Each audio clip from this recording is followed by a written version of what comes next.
With the days getting longer and the sun starting to shine, UMass Boston Baseball has returned to Monin Park. The Beacons have established themselves as a top team in New England, year in and year out. Lopez up with it. He goes to second for the 27th out. And 7 years later, UMass Boston is going back to Appleton, Wisconsin, reaching the regionals in each of the past 2 years. 1-1 curveball hit high and deep to left field. John going back, he's just going to watch it fly, and UMass Boston is in the lead for the first time in Game 14. Winning their first Little East Conference regular season title in 2016. This is hammered left field. Murphy crushes it. A grand slam. Winning the LEC tournament in 2017. Strike three. The Beacons win the LEC tournament championship. Earning a trip to the College World Series in 2017.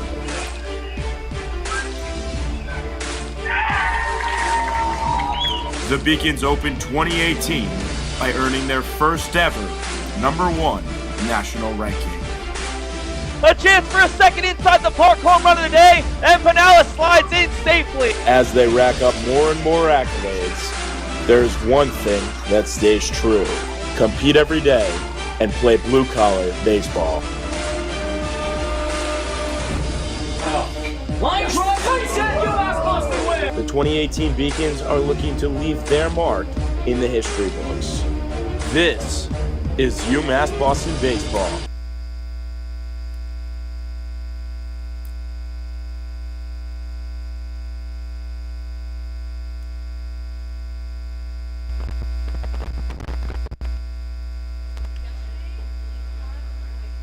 Hello and welcome to day number 4 of the Little East Conference Tournament. It's the #1 seed UMass Boston and the #2 seed Eastern Connecticut State.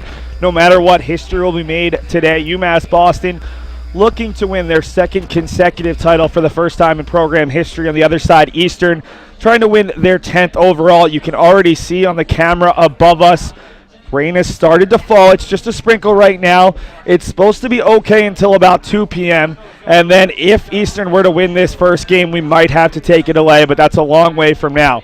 My name is Seth Dorensky, joined by Anthony Cecere. And Anthony, really the cream of the crop has risen here in the Little East Conference Tournament. A big part of it has been the pitching success for both of these sides. Yeah, it's been a huge pitching duel.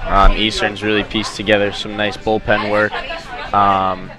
And the Beacons haven't really had to use their bullpen that much, so it's going to be interesting to see who goes for both teams today. Starting pitching all tournament for most teams, if not every team, has been pretty good. So both teams are going to have to bring their sticks today, bring the defense, and see what they can do here. The top 2 pitching teams in this tournament, the top 2 hitting teams as well. UMass Boston with a sparkling 1.67 ERA, allowing just 5 earned runs over 27 innings. Eastern a 4.11 ERA, tied for second with UMass Dartmouth. The Warriors just barely out hitting the Beacons 299 to 297. Eastern with 22 runs over 4 games. The Beacons with 20 runs over 3 games. And you mentioned the pitching. Before we move along in our pregame show, we've got a pair of guys, one a freshman, one a sophomore, but very new to this stage here at the college level. Tylor Arruda for the Beacons, making his first postseason collegiate appearance, and Drew Alexopoulos, one of the most dependable relievers for Eastern, first appearance of the tournament and his first career start in an LEC championship game. A lot of pressure on both of these young guys. Yeah, both these guys have a little more common than we think. Both Drew and Tylor Arruda here. Both used to be infielders. Drew Alexopoulos used to be a utility infielder, played first, second, and third. Making his first start, and Arruda making his first LEC tournament start. So it's going to be interesting. Arruda himself is a positional in his own right. He's listed as a DH/first baseman. Gets a couple at bats in there every now and then. So both these guys are going to have to really compete, try and shake the nerves for both of their first starts here. Both of these guys have seen at bats this year. Alexopoulos actually the top statistical player if you don't take in a minimum at bats with a 353 average. Arruda does have 3 pinch hit at bats. Let's take a look at the all-time series. Anthony, you're a former UMass Boston player, graduated last year. Obviously, Eastern coming into this program, and especially being from Connecticut yourself, one of the top programs in New England year in and year out. But the Beacons, all of a sudden last year, winning game 2 of the doubleheader, now 3 consecutive wins. This Beacons team is starting to not feel the aura of the other top teams in New England as they continue to grow into one of the top teams in the nation. Yeah, and all these UMass Boston guys and even former UMass Boston guys will tell you going to Eastern Connecticut State University to play is no easy task. It's a whole new environment down there. I mean, they're like you said, top team in New England year in and year out. So it's always a dogfight when you go down there. But yeah, this UMass Boston team's really found its identity the past few years and bring the confidence everywhere they go, and then they're always ready to fight. Take a look at our 4 things to know right now. And for Eastern Connecticut State, won more titles than anyone else. This is their 12th LEC championship appearance in 22 all-time LEC tournaments, 9-2 all-time. Beacons looking to become the first back-to-back champs since USM in 12-13. UMass Boston, they haven't been there quite as much, just 2 all-time appearances, but they are 2-0, wins in 2010 and 2017. The interesting one for me is that last one. This home field advantage, and maybe you can do a better job at describing it than David Wahlberg and I when we try. Why have the Beacons just been so exemplarily good here at Monon? I mean, you see the mark, 21-3 this year, 52-14 over the past 3 seasons. It's going to be very difficult for Eastern to win 1 game, much less 2 in a row against the Beacons here on their home turf. Yeah, it goes hand in hand with what I was just saying about Eastern Connecticut State University going down there to play. It's just a whole new atmosphere here. I mean, the guys play so loose and they're having fun. And these guys, this Beacons team, when they're down, they don't just roll over. They have fun. I mean, you can't not have fun hitting in a Fenway replica stadium. So that always helps. But it's just nice to have your own field. I mean, my freshman year, we traveled to Campanelli, which was like a half hour. So even on home games, you had a long bus ride. So it kind of takes away some energy from you. But yeah, these guys come out to play every day, and you just gotta enjoy playing here and just take it for what it is. Let it all soak in. I mean, these freshmen are having fun as well. A lot of them have helped a lot for this Beacons team this year. You just gotta have fun and you really got to embrace the field and the atmosphere and the guys on the team. So it's given them a little competitive edge, a little chip on their shoulder the past few years. Well, this is the second meeting in 2 days between the two sides. Yesterday in the LEC winners bracket, it was game number 7 of the tournament. We saw the number 1 and number 2 seed play. Then we lost 2 more teams. We lost Plymouth State and Southern Maine on day 2, UMass Dartmouth and Rhode Island College on day 3. You look at this tournament, this was the best conference in New England this year, bar none. 5 regionally ranked teams coming in, down to the final 2. And I mentioned a couple times, Eastern, despite being the 2 seed, maybe wasn't a favorite to get here just because some of the other teams had higher regional rankings, had some stats or some players that really stood out. But these are by far the most balanced teams we've seen all week long. Absolutely, Seth. And you know, not many people expected Dartmouth to go as far as they did, being the 6th seed, going 5-9 in conference, really kind of sneaking in there for that last seed, and they were in the play-in game yesterday. So, I mean, once you get to playoffs, it's all about then. All the stats are wiped out. Everyone's 0-0, and it really is about how you compete. And this Eastern team has been very, very well-rounded. They take advantage of any mistakes you give them. They'll take the extra base. They'll take the easy out. And they'll also make some exceptional plays, and we'll see one of their most exceptional plays, and maybe my favorite play of the whole tournament, and probably the best play of the tournament from Eastern center fielder Alex White against these UMass Boston Beacons, actually. So they're just taking what they're given, and sometimes they take that extra 90 feet, and it really helps them win some ball games. Anthony doing a good job of previewing some of the things that we're going to try to add to this LEC championship day. We're going to let the fans vote on the top home run of the tournament, the top web gems. Right now, let's take a look at the highlights from yesterday's game. The Beacons, a 7-1 victory as Fernando Burgos earned his program record tying 8th win of the season, 17th win overall, and a dominant pitching performance. Beacons also got some late run support as they ran away from the second-seeded Warriors and earned the easy path here in the LEC tournament.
Those were the highlights from yesterday's game. Apologize for not having audio. If that's the one technical issue we have with this broadcast, then we are having a very good day here on day 4 of the LEC tournament. Anthony, let's take a look at our player to watch for this contest.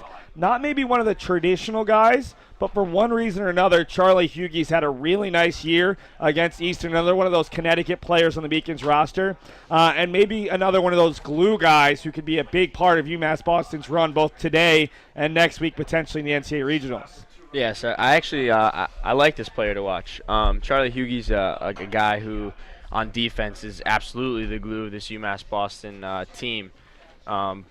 He used to be, his freshman year, he was a backup catcher. Played first base, he played second base. When Murphy went down with his injury, he stepped into the shortstop role, and he's absolutely excelled. He's tremendous out there. He brings energy. And as you see there, hitting .333 in May. I mean, when he's just an absolute pest to get out. We talked about him yesterday at the bottom of this Beacons lineup. He's just another leadoff guy for them in that 9-hole, and it's absolutely worked for them. He led off a little bit earlier in the year. Went through some little struggles. I mean, all baseball players go through it. He hit a little cold streak, and Eddie Riley stepped in there and absolutely excelled in the 1-hole. And Charlie's been a tremendous 9-hitter. He's a tough out to get. I mean, he racks up pitches for the opposing pitcher. He'll have a 10-pitch at bat and then walk or put it in play. He's a tough guy to strike out. And again, you see here second on the Beacons with 15 steals. He's an absolute threat on the base paths. He's a guy who, if he's on first, score on a double gap hit.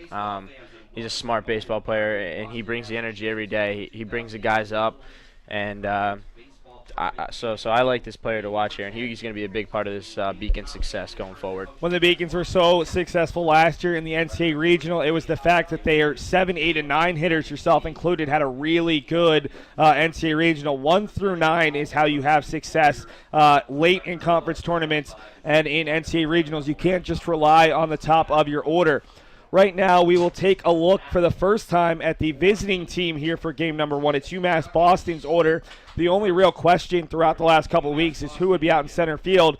And it's Sal Fershino making his program record, tying 173rd appearance, matches a former teammate Dan Mantoni. Sal's had a nice tournament, 2 for 6 with an RBI, and he probably gives the Beacons their best defensive center fielder out there against an Eastern Connecticut State team that certainly has the power to hit it all over this massive outfield. Yeah, I mean, we just talked about Charlie Hughey being a glue for this defense. Sal Fershino definitely holds it down in the outfield for the Beacons. They have guys that are very capable of playing center field with Nick Herzog and Wanderson Pinales and Danny Brown, guys that have played there this tournament and throughout the season. But yeah, Sal Fershino really gives them that extra energy in the outfield. Very smart, knows where to throw the ball. He gets to basically everything. We've seen him make some tremendous catches throughout his career. No surprise that he's tying the record for appearances. He's out there for a reason. So. I understand the call here.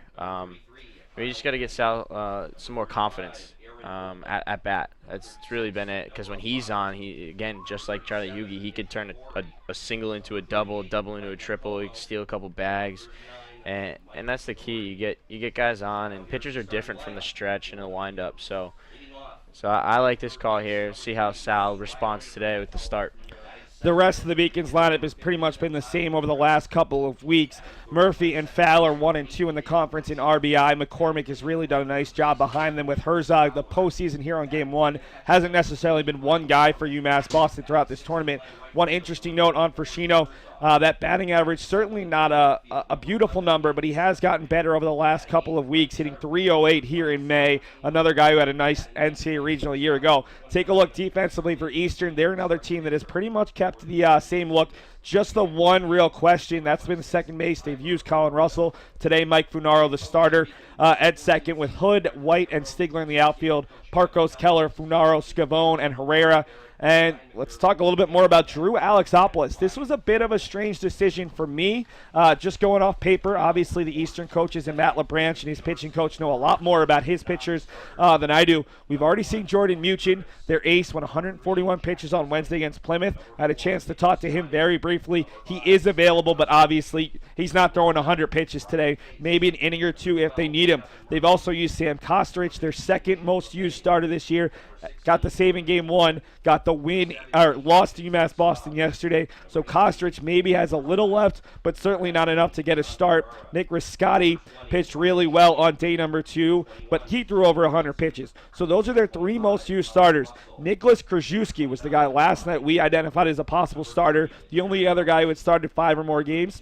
They're not using him. They won't use Matt Curtis, who had started 3 games, or Jason Staub. It's Alexopoulos, who has been one of their guys out of the bullpen. 16 appearances on the year. We'll take a look right now at his stats. What jumps out to you about Alexopoulos, who, for the most part, is an infielder, maybe a reliever, and today being asked to start in game number 1 of the LEC Championship Series, a must-win game for the Warriors?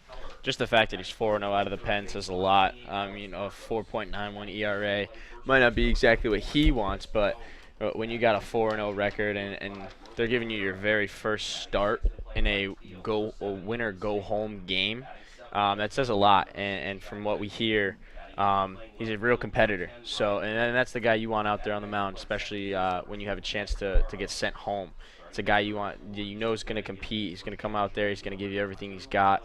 And honestly, you say Muchin might not throw 100 pitches, but I wouldn't be surprised if they do make this second game, if he starts, and I wouldn't be surprised if he does it again, if he throws another 100. One quick note on Drew Alexopoulos, that's going to be a mouthful all day, has not thrown more than 2 2/3 innings out of the pen this year. His most pitches in a game that we actually have a pitch count, 44 in his last time out against UMass Dartmouth back on the 28th of April. 2 2/3 innings, 6 hits, 4 earned, 1 walk, and 1 strikeout. So maybe he can get 3 or 4 innings. We've hit the national anthem here at Monon Park. We'll take a brief break and be back with the first pitch of our LEC Championship Series.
There are our umpires and a perfect shot right now to talk about Joseph Peters, Rick Emerson, Jerry Bilodeau.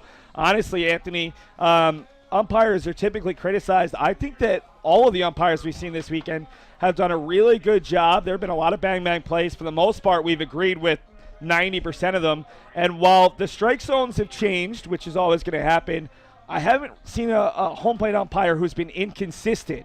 And that's the biggest thing you want, consistency, whether it's a tight strike zone or maybe a larger strike zone than batters would like. Yeah, and in the LEC conference and even in the tournament, these guys are used to bigger strike zones. Just from playing 4 years here, you see a bigger strike zone than normal. So guys are used to that. I mean, we've seen a couple guys not really agree with calls, but I think the umpires have been pretty good thus far in the tournament. Alexopoulos, 6'1", 205, making his first collegiate start in the LEC Championship Series. Matt LaBranche showing a lot of love for the youngster who did not appear in on the mound at all last year, 16 appearances this year, just 22 innings of work, 23 hits, 16 runs, 12 earned, 21 strikeouts to 14 walks. He was the baseball team MVP at Whitman-Hanson High School back in 2015, his senior season. Also served as a captain of a soccer team, so maybe a guy who is a little bit athletic can move off the mound. Bob Malta down at Eastern Connecticut State typically gives some fun questions just to get a little bit more information on the guys. I'm trying to see if there's anything that jumps out to me. Apparently he's a big Trump fan. That's neither here nor there for this broadcast.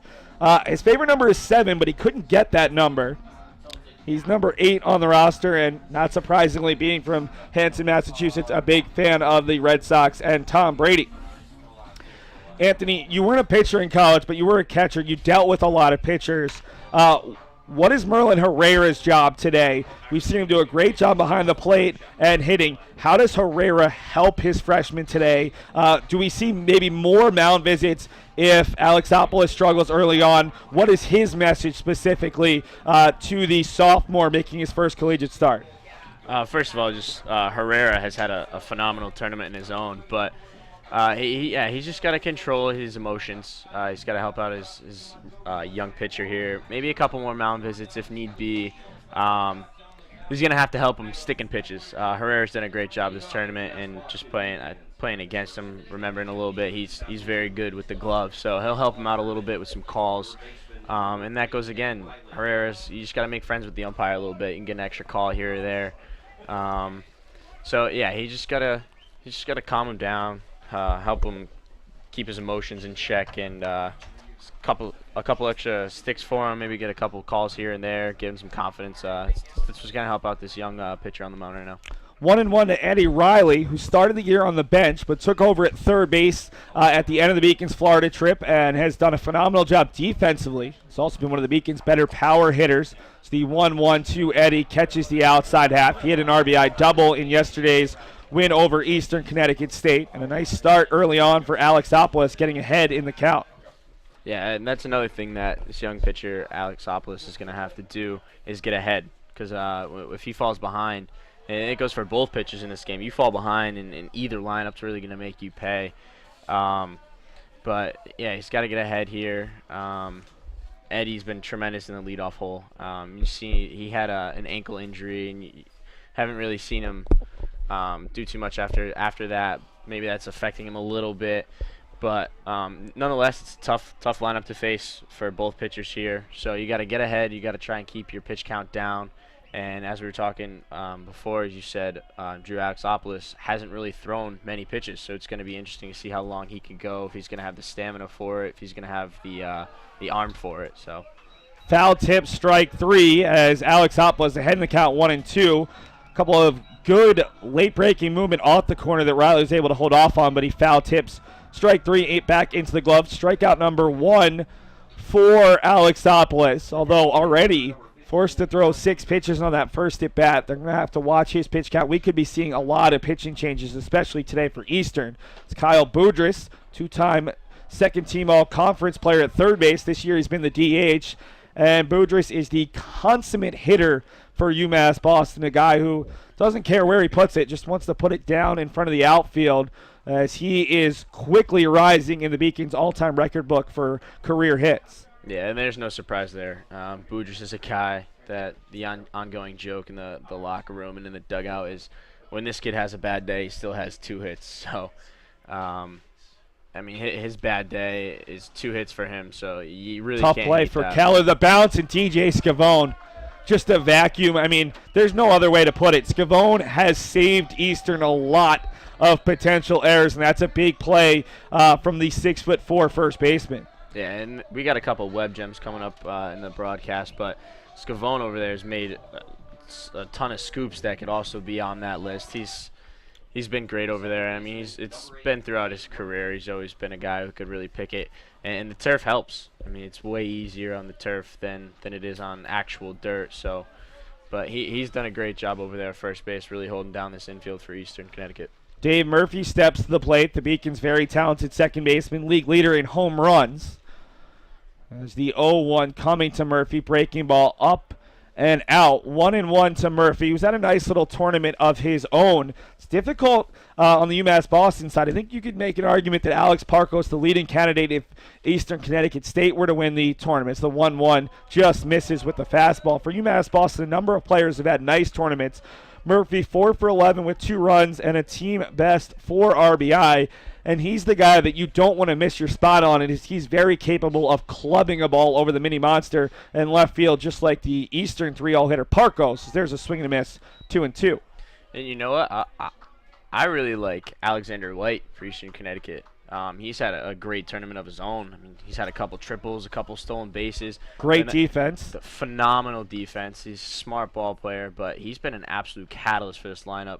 And nothing to take away from Parkos. He's a great hitter in his own as Murphy strikes out there swinging.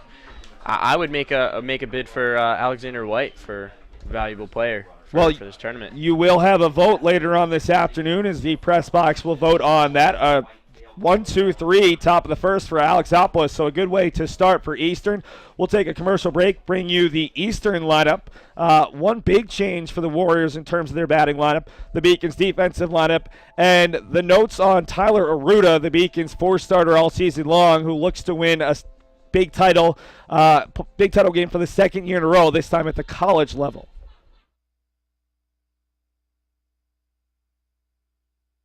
I did receive a non-athletic scholarship upon entering school.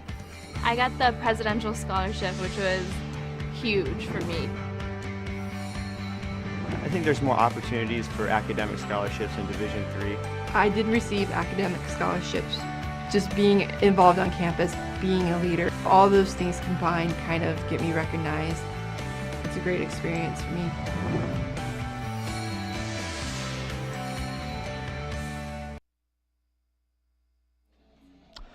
There's Tylor Arruda, the freshman out of New Bedford, Mass. First, though, the Eastern lineup for this game number 10 of the tournament. And honestly, the big change, not only is Jack Rich back in the DH spot, but Dale Keller has moved into that all-important 2-hole for Eastern in front of Parkos and Scavone. And that's a really interesting move as Malebranche is desperate to get more runners on in front of his big 2 in the middle of that lineup. Yeah, that's a huge change, and honestly probably needed. Keller's had a good tournament, and that 2-hole's really been not a killer, but not the best for Eastern here. So we'll see how Keller steps into that role today, seeing as he's been off to a pretty good start here. But that just might spark a lineup a little more. I mean, they've been scoring runs and they've been hitting and having fun, so it could just put an extra little oomph in the lineup there for him. Take a look at Tylor Arruda, the Beacons freshman starter, 6', 200, attending Greater New Bedford Regional Vocational Technical High School. Say that 3 times fast and I'll give you a cookie. Couldn't say it once. He was a 4-time All-Star at Greater New Bedford Voc Tech, 3-time All-State Super Team, and the MVP of the MIAA playoffs last year when he led his team to their first ever D2 state championship. And the line on Arruda this year, outside of just his stats, is he's either been really good or he's been roughed up a little bit. You look at his first collegiate start, 5 innings allowed, just 1 run in a no decision against a very good MIT team. He also beat a very good Babson team, the 3rd-ranked team in the region, allowing 1 unearned run, and then pitched well against Worcester State on the road. But he's also been roughed up for 7 earned runs in 2 2/3 innings last week against Western New England, another regionally ranked side, and has given up 5 runs, 4 earned against Roger Williams, and 5 earned against a very strong SUNY Oswego team. So what can we expect, and how soon can we tell if it's going to be good Tylor or bad Tylor for UMass Boston in this game 1 of potentially 2? Well, not getting off to a hot start here with a 3-0 count to the leadoff hitter, but as you go down the list, I mean, Arruda's pitched against some great teams, a lot of regionally ranked teams, so it shows that the Beacons have confidence in him. Throwing him in this game obviously shows a lot. He's got 8 appearances and 6 games started, so the Beacons have faith in him here. He's coming back here with a 3-2 count, but you know, it's the funny part is Arruda, from what I've seen, traveling down to Florida with them and doing the home games, he's really pitched well in the not so great weather, which is different Most guys would rather pitch in sunny and 75, but Arruda's really excelled in the colder, windier, wet days. That's a great note. Just thinking about it, MIT, it was freezing. Babson, it was a wet day. And even that game against, I think it was Worcester State or Roger Williams, he gave up a grand slam after the Beacons should have been out of an inning. 4 earned runs in that game, but that was just terrible weather. So this is a guy who's used to it. I mean, all these guys should be used to it at this point. We haven't seen many nice days in New England. It's 1-0 to Dale Keller after the full count walk to Alexander White to start the game. White, one of 2 guys likely to steal for Eastern. He and the 8-hole hitter Ryan Wood. White comes in second on the team in stolen bases. If I can get my correct notes in front of me, 21 of 24. I think he's got 5 or 6 steals this week alone. Dale Keller in the 2 spot instead of the DH. They've used Jack Rich in the 2-hole this tournament. They used Jake LaFave as the DH and 2-hole hitter yesterday. Not to great success. And now Dale Keller, who's typically hit 6th or 7th. They also use Mike Funaro on the opener. So they're 4th different 2-hole hitter in 5 games, and Keller's had one of the better tournaments of all of these Eastern players amongst the guys not named Scavone, Herrera, White, and Parkos. Yeah, and it's going to be interesting for this Eastern team. As you touched on, they run a little bit, and McCormick has not been too successful this year with throwing runners out. If I have this right, 6 for 43. So not the best clip as White's on the move here. McCormick will try to throw him out. It's up the line and late. So White just continuing his tear of stolen bases. He had 3 in one game earlier on in the tournament. I think that was against Rhode Island College, as Tyler Raines really had a tough game. His pitchers weren't giving him a lot of help. But White now in scoring position with no outs. A 1-2 count to Kellers. That was steal number 22 of 25 this season. And looking at it, White is now a perfect 6 for 6 in the tournament, stolen at least 1 base in all but 1 game. The 1-2, breaking ball, maybe a bit high. Had some great late break and froze Keller, who was just happy to see that ball stay just out of the zone for Joseph Peters. Yeah, I think the umpire might have just missed that one. He's got some great movement on his curveball, so sometimes you can get a little fooled as an umpire. And the other thing for Eastern is they will steal third base. They are not afraid to take some bases. We saw Ryan Hood steal a couple bags, stole third base a couple times in this tournament. So they're not afraid to run at all. So it's going to be interesting to see what they do on McCormick here today. 3-2 coming to Keller. Already 1 walk in the inning. It's popped up to shallow right. Herzog was playing in, and he's easily going to make the play. White fakes as if he's going to go over in a close play at second. You don't want to run on Herzog, and White taking 3 steps off the bag nearly cost him as Herzog a bullet on 1 hop. And the tag applied, but not there in time. Yeah, a little thing on Herzog today. He got hit with a pitch on a bunt. He pulled back. He got hit in the hand. He does have that thumb wrapped up today, and that is on his throwing hand. So it could be interesting to see how that plays out. And with it raining a little bit, with the wet ball, it could be very interesting to see here in the late goings. Alex Parkos steps up. He had a 3-run bomb last night over the monster in left center to give his team a 4-1 lead. They eventually held off UMass Dartmouth 7-4 in their second game of the night. 4th game total. Parkos has had one of the better tournaments of anyone statistically, hitting .438, 7 of 16 with a tournament high 6 RBI, including 4 last night. Also had 2 the other day against Plymouth State. Ball hit to Hughie. He's going to go to third, and they got him dead to rights. Charlie Hughie is a very cerebral player, and that's the 2nd time this tournament where he's taken out the lead runner on a ball hit on the left side. Yeah, and that's exactly why he's the player to watch today. We talked about him being the glue for this this defense. And it's just a smart play right there. I mean, the ball's right in front of you. White probably shouldn't have been going. He definitely regrets that now. And that's a huge out. Getting a guy off second base, you'll trade that for a guy on first absolutely any day. And with White's speed, you'll absolutely love to take him off the bases anytime you can. Yeah, that's a big downgrade for Eastern. Parkos actually runs well for a big guy. Give him credit. But he's not Alexander White, as DJ Scavone, the big first baseman who made a brilliant scoop in the top half of the inning, steps up. 1-0, fouled off. DJ has not hit as well as Parkos, but does have some nice numbers. Yesterday against UMass Boston, 1 for 2 with a pair of walks. A guy you want to tread carefully against if you're this UMass Boston pitching staff. Yeah, absolutely. He will make you pay for any mistake, and he's just a huge stick in this Eastern lineup. And sometimes he can even get a little overshadowed by Parkos, and it's kind of like the Murphy Fowler comparison. Sometimes you just forget how good of a hitter that second guy is, but you can't take a pitch off. You got to really be careful. You got to hit your corners, hit your spots, and stay low is going to be the key. Scavone has a hit in every game this tournament and 3 RBI to boot. The 2-1 to the big man is clubbed foul. He played in his 150th career game last night and picked up his 100th career RBI with a sacrifice fly. 2-2, 2 outs. The runner on first is Parkos as Tylor Arruda looks to work a scoreless bottom of the first to match Drew Alexopoulos. Arruda looks in.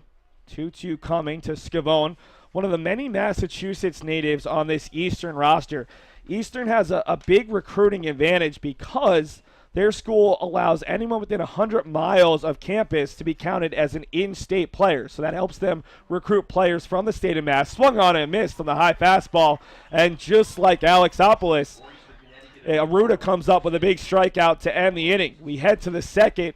We're scoreless here at Monin Park in the game number 10 of the LEC Championship Series.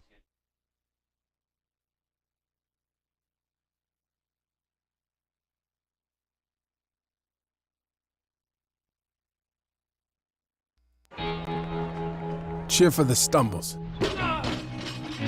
The he shoulda had that's. And the tears that linger. For in those moments, greatness lies. There, you will find the provoked, the determined, the unified. It's in those moments that champions are born.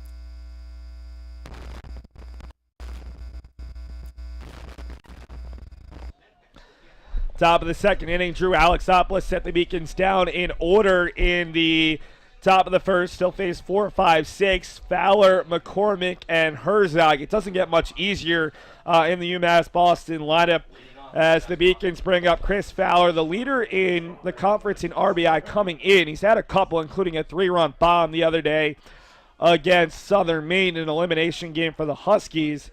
And Chris Fowler takes a very professional approach. Look how deep Ryan Hood is out in left. Well, you can't see it, but we can. He's just shy of the track. White is playing a little bit more shallow in center, and actually the guy playing the most shallow is the right fielder, Stigler, as Fowler is not your traditional dead pull hitter from the left side.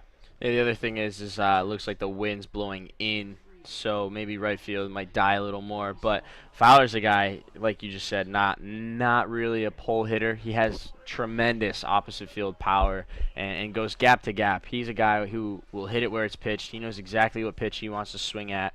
He knows what his count is. He knows what to expect.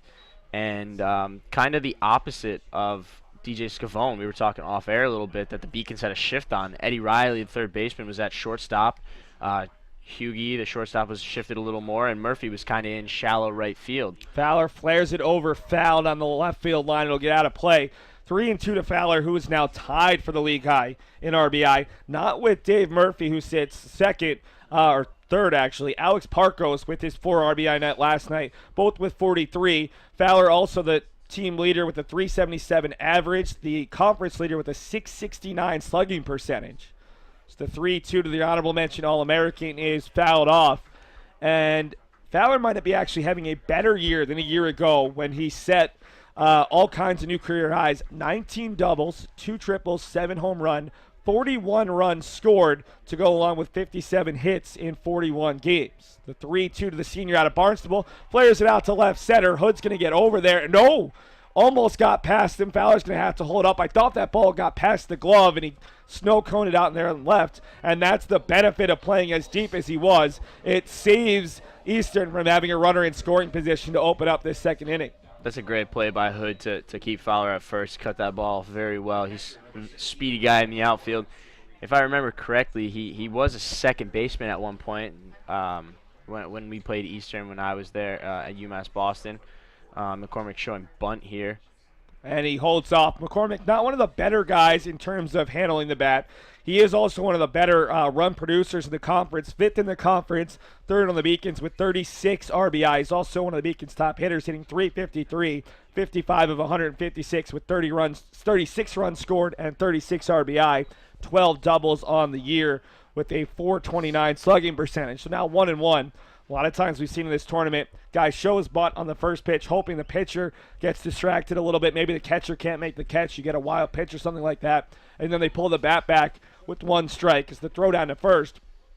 That were not much of a base threat. 3 for 3 on the year.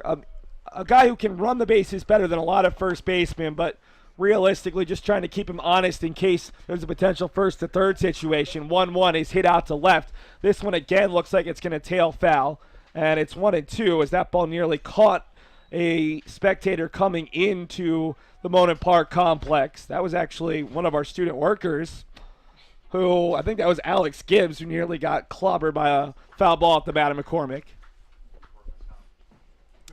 1-2, the runner at first is Fowler for first base runner for the Beacons after Alexopoulos set the Beacons down in order with a pair of strikeouts in the top of the first. Alexopoulos steps off and asks for new signs. McCormick, the sophomore catcher out of Cumberland, Rhode Island, was a pinch hitter last year, played a little bit in left behind Anthony Cecere, the backup catcher, hits it over the glove of Funaro, and Fowler will turn but stay at second base. Another nice job by Eastern's outfield to get to the ball quickly as Stigler got there in right center. Yeah, it's a great job. They've been all tournament. They cut the ball off well, they catch it, and they throw it well. Very speedy outfield, much like the Beacons, so that's a great job to cut that down. Very interesting to see Stigler out there, as shallow as he is. I understand that the wind's blowing in, maybe a little more than we understand from the press box, but just an interesting positioning here. Well, it's very easy to tell which way the wind is blowing without even looking at the wind today because we keep seeing rain on only one of our cameras. That's the camera directly above us here in the press box behind home plate. Our camera out in center field, completely clear, as are our cameras in the first and third base camera wells, and great job by those camera operators. There's also some pups at the park. Our graphics operator, Alyssa Fugel, wanted to point out the cute puppy. We've seen quite a few of them throughout this tournament. Big situation here for one of the Beacons captains, Nick Herzog. Big-time run producer, but this is likely a bunt situation, and he will show immediately as the Beacons will try to move them up. Herzog bunts on the left side. Only play will be to first. Parkos to throw, and it's picked by Funaro, covering it second. Another nice pick, and that was a difficult play for Parkos, who had to avoid the jumping pitcher, Alexopoulos. And had to worry about the speed of Nick Herzog because these Beacons, they got a couple guys in this lineup where when they put a sacrifice down, it could very easily turn into a hit. And that's interesting with Herzog bunting there. Absolutely expected that, but doesn't really test that thumb. As we mentioned, he has that taped up today, so it's going to be interesting to see how he swings it, see if it affects him at all. But great bunt, great play, and you also saw Parkos not the best throw. So I wonder if the turf's a little wet, how the ball's feeling for these guys.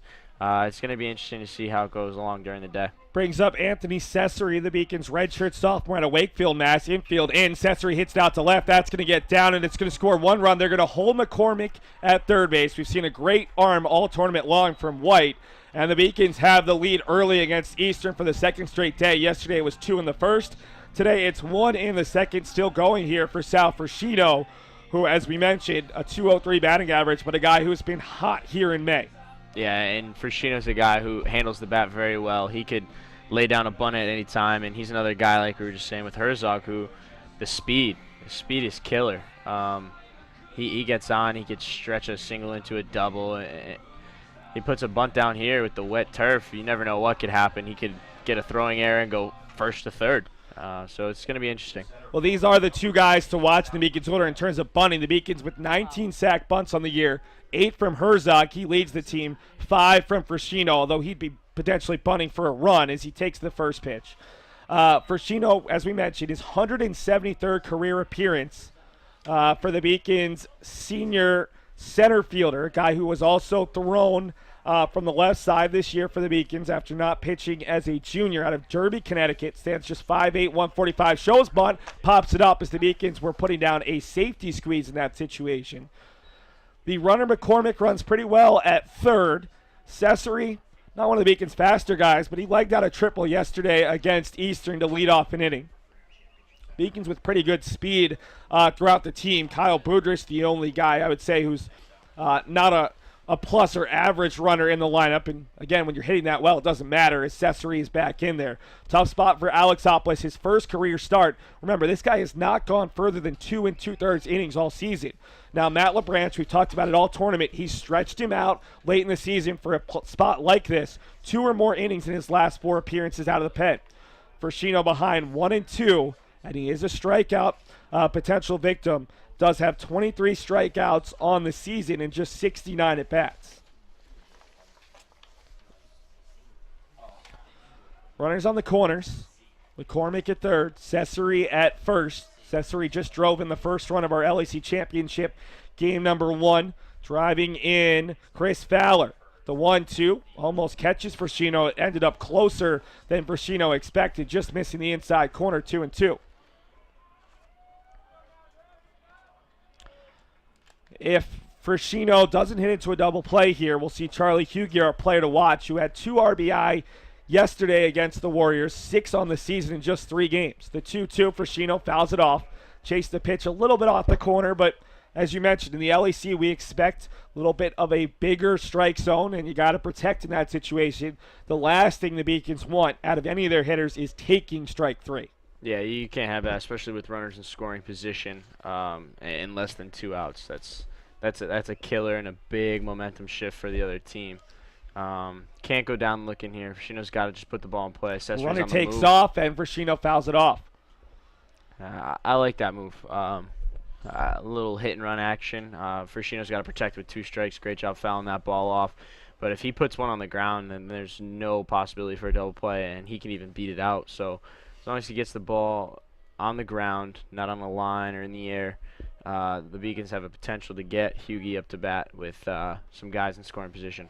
Alexopoulos trying to keep the damage to a minimum here in the second, and that one is strike 3. Frashino again bailed out, thinking that he was going to get hit. Instead, it's a big strike 3 for Alexopoulos, who has retired 4 out of the 6 batters he's faced. Going to get this right. 3 out of the 5 outs he's gotten thus far by way of the strikeout. That was his first strikeout looking. He's got his stuff working today. And, you know, we were talking about it before with Herrera. You just got to make friends with the umps. You get calls every now and then. Frashino didn't agree with that one. But, you know, you got to protect with 2 strikes, so that's a tough one to take. And now we got our player to watch here, Charlie Hughey, who made a phenomenal defensive decision earlier in this game. He's got a chance to come through for the Beacons here. Speaking of defensive decisions, stay with us during this half inning. We're going to play the top 4 defensive plays from this tournament, at least the top 4 that involve these 2 teams, 2 from each side. Okay, we've only got 3. And you can vote on Little East on the Little East Conference Twitter handle. That's Little East with an E at the end of Little and an E to start East, CONF. We'll have a poll for you after we play the video. It'll be open for an hour, and you can vote on which play you thought was the best. Anthony and I agree, but maybe you see it differently. The 0-2 to Hughey, up and in 1-2. Charlie's another guy who struck out more than he would like, 23 strikeouts, but has 25 RBI out of the 9-hole this year for the Beacons. 39 hits, 136 at-bats, hitting .287. That's a career high with 6 doubles and 3 triples. 2 on, 1 run already in, 2 down. Runner takes off from first. Hughey hits it out to right. Stigler is there as the ball hits him on a line, and that will keep this game at 1-0 through 1.5. So right now we're going to play you the highlights. We apologize that there's no audio, just a slight technical thing that we can't really fix at this point, but we hope that you enjoy these 3 plays either way, and make sure to vote on the poll that will be up momentarily for the top web gem of the 2018 Little East Conference Baseball Tournament. And 40 RBI that sends chills up opposing pitcher spines as he launches one to deep left center.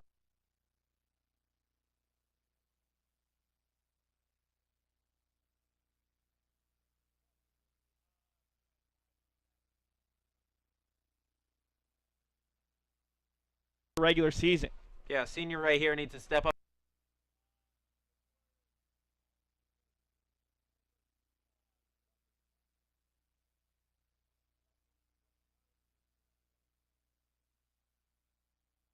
We've got it.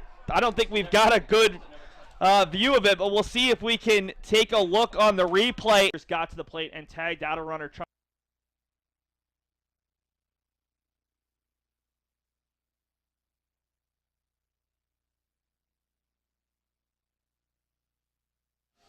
So remember, folks, you can vote on those. What was the top web gem on the tournament thus far? With apologies to Charlie Hughey. Should have had his catch in as well. We both love the Alexander White catch, but maybe people will give love to somebody else. We've had some really phenomenal defensive plays made, not just by the guys out in the outfield, although all 3 of those guys got love. Stigler and White for Eastern Connecticut, Anthony Cecere for the Beacons. Seen some great plays by the first baseman and for both of these teams. Both Fowler and Scavone have saved some potential errors, and Charlie Hughey has made some really nice plays at short for the Beacons. It's 0-1 to Merlin Herrera, one of the top hitters in this tournament for any team, as Herrera, the senior catcher out of Bani, Dominican Republic, has come through in several situations for Eastern. Trying to get the correct stat page up in the tournament, hitting .429, 6 of 14 with the run scored, 2 RBI, and a double. 2-1 here to Herrera, the 5-hole hitter, after Arruda walked the leadoff batter in the first. Got a nice fielder's choice in which the Beacons got the lead runner, and then struck out DJ Scavone to end the first as UMass Boston leads 1-0 on the Cecere RBI single. Ball hit softly to Murphy, and Herrera is retired. After a slow start for Arruda, it looks like he's settled in a little bit, doing a nice job of attacking these Eastern hitters. Yeah, and that's what you got to do at a day like this. You don't want to prolong at bats and prolong innings. You want to attack, trust your defense. He's not much of a strikeout guy either way. He's a guy that's going to pitch to contact. He'll get his strikeouts. He'll definitely get those numbers, but he's a guy that you're going to have to put the ball in play against him. I mean, and this Beacons defense is tremendous behind him, so he's doing a great job so far. Just 19 strikeouts in 25 innings. Hit over to Hughey, the long throw, crow hop, and he gets the very speedy Stigler over at first base. So after giving up the leadoff walk, he's retired 5 consecutive batters, and it brings up Jack Rich back in the lineup in favor of Jake LaFave, who got the start yesterday. Rich had 3 hits in the opening game of the tournament for Eastern against Plymouth State, but has gone cold since as Matt LaBranch tinkers with that DH spot, trying to get something going. Rich, a freshman utility player out of Meriden, Connecticut, 5'10", 170. Yeah, Rich was in that 2-hole early in the tournament as well, between White and Parkos. So you see Coach LaBranch over there. He's got some confidence in Rich, and just move him down a little bit, let him see a couple more pitches. A little less stressful down on the bottom of the order too. Not hitting between 2 of your bigger guys. You got to get his confidence back up, because he did have 3 hits in day 1, like you said. So he's got the ability to do it. So you just need the confidence behind it. Rich actually hit lower in the lineup in the opening game, down to the 6 or 7 spot as he floats that one to deep center, but Sal Frashino has plenty of space, and it is a very quick and efficient 1-2-3 bottom of the second. Remember, you can vote on the Little East Conference Twitter for the top web gem. We'll also bring you the top homers of the tournament later on today. You can vote on those. The Twitter handle, Little East Conf, CONF. You don't spell out conference. You can vote there. We're going to take a commercial break. Be back with the third inning as Drew Alexopoulos is going to look to complete 3 full innings for the first time this year, first time in his collegiate career here in his first collegiate start. The University of Massachusetts Boston. It's just minutes from downtown, and the Princeton Review calls it one of the best values in the country. A nationally recognized institution of academic excellence and research, UMass Boston offers more than 150 undergraduate and graduate programs, 16 Division III sports, and more than 100 student organizations. To learn more about the opportunities waiting for you at UMass Boston, visit in person or online. UMass Boston, a research...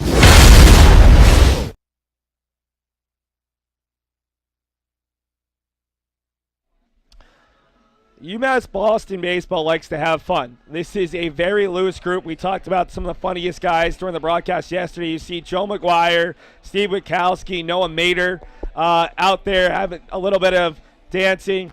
This is a loose group, and why wouldn't you be? You're not only playing on your home field, you've not only beaten this team 4 consecutive times, but even if the Beacons lose this game, they'll get another chance. And thus far, the pitching of Tylor Arruda has to make them feel confident, as Arruda, a guy who has pitched a lot more innings than Alexopoulos this season, has only given up the 1 walk, and he looks to have found a groove through the first time through against Eastern's lineup. Yeah, we've seen a few teams this tournament play loose. We saw we had umpires come a little late to one game. We saw Southern Maine was playing some football with their glove. The Beacons the other day were playing volleyball with an invisible volleyball. Rhode Island College was showing some really fun dancing during the fog on night 1. Yeah, so they've had a lot of fun this tournament, and like you said, the Beacons playing at their home turf, and they're undefeated right now, and they have to be beat twice today. So you got to play loose, have fun, and that's really what's going to take you over the edge here. 0-2 to Eddie Riley, who struck out swinging to open the game. The 0-2 pitch fouls this one off. Riley, in his first full year of starting, he's in his 3rd year at UMass Boston, listed as a senior, but should have 1 more year of eligibility, which is big for UMass Boston, as he will be a guy who's going to have to carry some of the load that they'll lose when Chris Fowler and Dave Murphy graduate after this postseason run, whenever it does end. The 0-2 to Riley on the outside corner, doesn't like it, but a very, very nice breaking ball for Alexopoulos, who already has 4 Ks through 2 1/3 innings.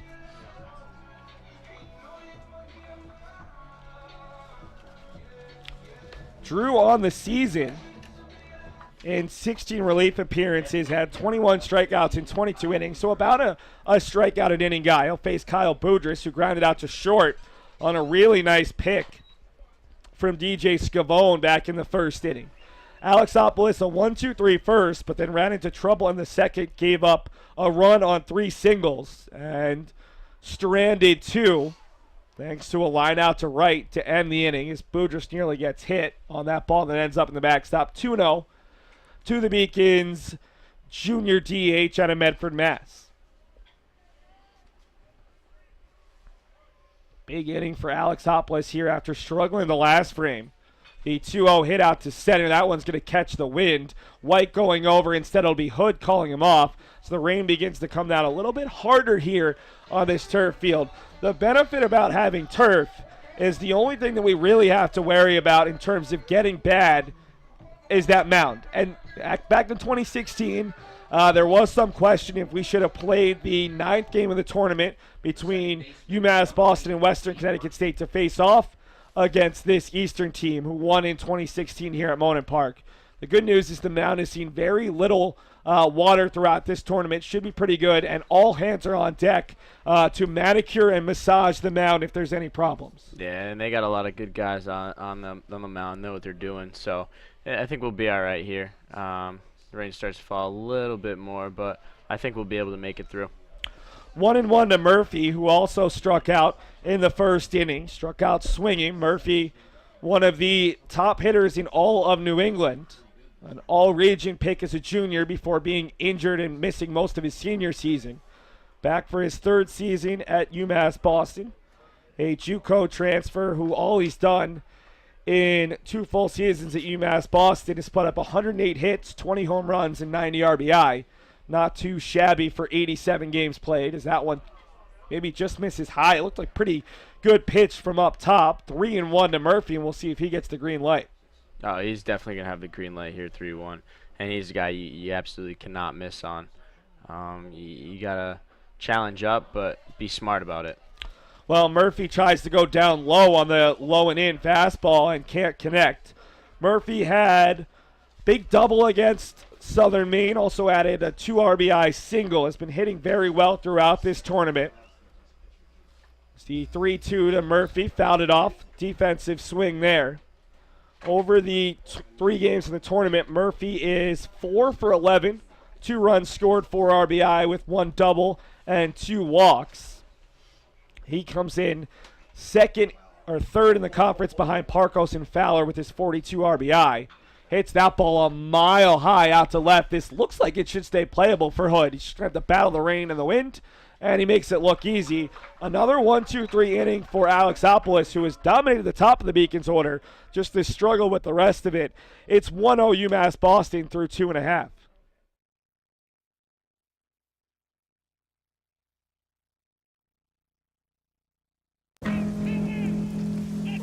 Celebrate the soggy shoes and the slow starts. Celebrate the lessons learned along the way.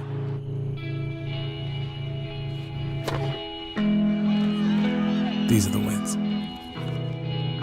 Not the shiny, nail-biting kind. These are the last a lifetime kind.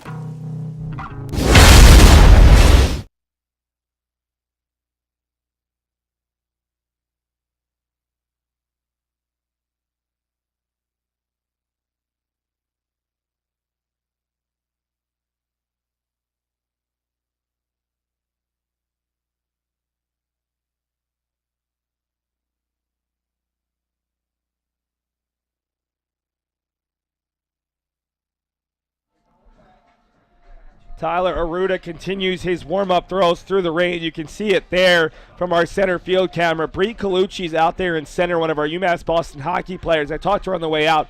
She not only is wearing a heavy winter coat, she actually took trainer's bags that are used to ice up and help athletes after games. She put them on her shoes so that her feet wouldn't get wet. Smart. We are 10 minutes away from hour number 73 of this tournament. Started at 11 a.m. on Wednesday, about to get to the noon hour here on the East Coast on Saturday. Game number 10, potentially of 10, if Eastern can't mount a comeback, as this will be 8-9-1 for the Warriors, and this might be the most dangerous 8-hole hitter in the tournament, Ryan Hood, because when he gets on, he is an absolute pest on the base paths. Yeah, we talked about it before. He's not afraid to swipe a bag, and he loves stealing third. We saw him do it a couple times this tournament already, and especially with wet turf and a wet ball, you could throw one away, and that'll be 2, maybe even 3 bases for him, depending on how that throw is. But he's a guy you really want to keep off the base path, and especially if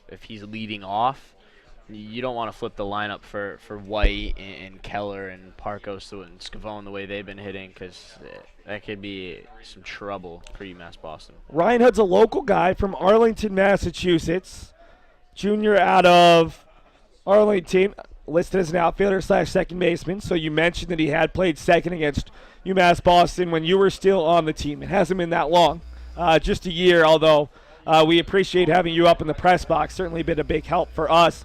Hood, who stole just 3 bases in each of his first 2 years, a team best 22 of 23. And we've seen him, just like Alexander White, be active on the base paths when he gets on. And it looks like that one just missed. Definitely caught someone on the way by, but it looks like it's the shin guard of McCormick rather than the foot of Hood, as it's 2-2 after the ball slipped out of the hand of Arruda. Yeah, and the way Hood reacted there, I thought that he was the one that got hit, and gets frustrated, wants to swing, be competitive here. A little bit high, 3-2. With his steals in this tournament, Hood actually is the conference leader in stolen bases, 22 of 23, which is stunning because Plymouth State as a team has twice as many steals as Eastern. Those teams are 1 and 2. Plymouth State had 5 or 6 guys with 17 or more, but no one has as many as Hood, 22 of 23, a guy who has only had 32 hits, but 11 walks on the year as well. So it seems like anytime he is getting on, he's going to be in motion if they get a chance. 3-2 fouled off and nearly catches Matt. That is Matt LeBranch down there. A little bit hard to see through the rain. He's been over at third base all season long, so why change now? Yeah, you could see, I don't know if the people at home can see, but we could tell that Ryan Hood puts his toes right on that white line as close as he could be to the plate. So a couple of hit-by pitches here, there, some good discipline at the plate as he walks here, but absolutely a threat on the base path, so the Beacon's got to be careful here. Well, Arruda has only allowed 2 base runners, but they're the 2 wrong base runners. Leadoff walks in the first and the third to the 2 fast guys. White did steal a base before being eliminated on a 6-5 fielder's choice in the first. Now Hood is aboard as the potential tying run for Mike Funaro. Most teams I would ask, is this a bunt situation? It's just not. Eastern has only bunted 4 times, and even with Funaro, a guy who probably could bunt, senior second baseman, a guy who can handle the bat pretty well, just not the Matt LeBranch way. He tries to conserve his starters early in this tournament, only use 1 reliever, and he doesn't bunt. That's something that we've come to see a lot of out of LeBranch and this Eastern team. Throw over, and he's almost out there. A nice deceptive move from Arruda. It wasn't a strong throw, and Chris Fowler actually tells the dugout, yeah, he was safe. You don't have to come out on this particular play. Yeah, it just looked bad. Hood started to go to second base. A better throw, and Arruda has him clear cut, but I believe that Hood snuck in there. And for this situation, I think he got a bunt. I mean, I understand Eastern, that's not their way. They don't really like to bunt too much. And I guess you could put Hood in motion, maybe a hit and run here. But with the top of your order, the way they've been, with Alexander White on deck, I feel like you got to get a runner in scoring position for him. 2-0 to Funaro, comes in hitting .282, a guy who has spent as much time coming off the bench as starting. His 20th start of the year, 39 total appearance, 22 of 78, 20 runs scored, 15 RBI, just 2 extra base hits, both doubles on the season. So the pitch is hit past Riley, and Matt LeBranch proves that don't need to bunt. Able to put 2 aboard here in the bottom of the third. First time that Arruda has had multiple base runners on at the same time in an inning, and a nice job by Mike Funaro coming through. Now, do you bunt with Alexander White, who can hit extra base hits? But again, if you move them over, this is the non-EastCon thinking, just the regular baseball thing. If you move them over, you give yourself a chance to score 2 with a single. I don't know if they're going to give up Alexander White, who is one of those guys where even if you tell them to bunt, they're not going to think sack bunt. They're thinking bunt for a hit. White, just an absolute phenomenal player who plays a great center field and is a good leadoff hitter. The rain is certainly picked up out there. You can see it with Arruda stepping off. Yeah, I would be very, very surprised to see White bunt here. I don't think you're going to give up one of your better hitters, especially in this situation. I would be more surprised to see him bunt here. I would not be surprised to see them on the move, though. Throw down to first, not in time, and a great scoop by Fowler on the high hop. Yeah, that's a tough play there with the wet ball. You see McCormick putting his hand on his pants, wiping it off.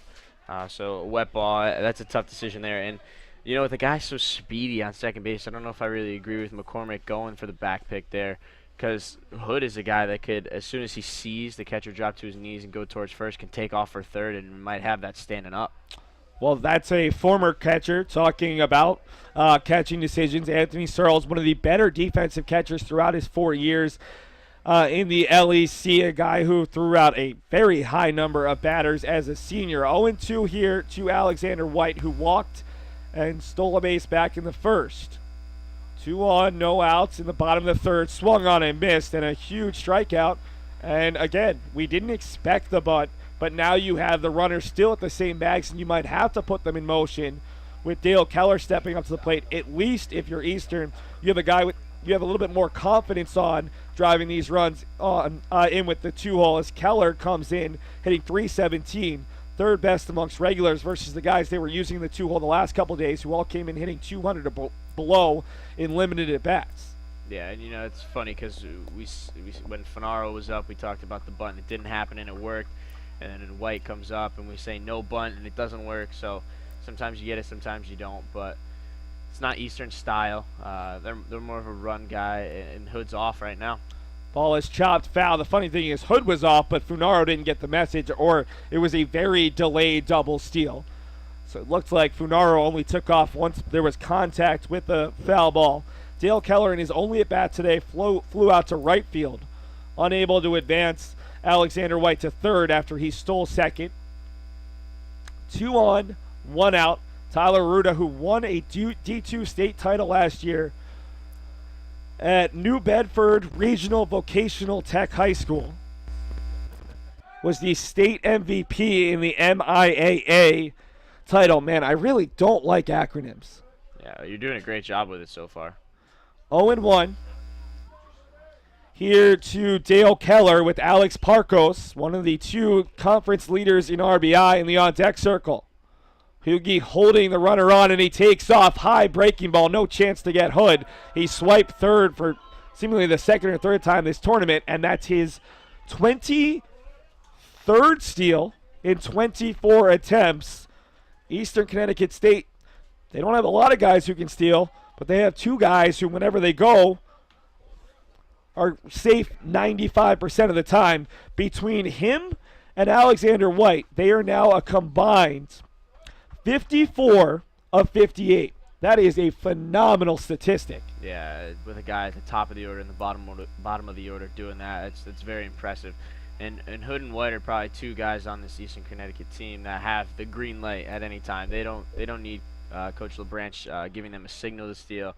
They're probably guys that, hey, if you got it, take it, because they could turn a single into a triple easily. 1-1, the double play still in order if Arruda can get it. It's hit up the middle. Arruda's going to go to second, chance for 2. Hugie the throw across, and the Beacons get out of it. 1-6-3, just what the doctor ordered. And Tylor Arruda pitching very well through the first 3 frames as the Beacons cling to this 1-0 lead.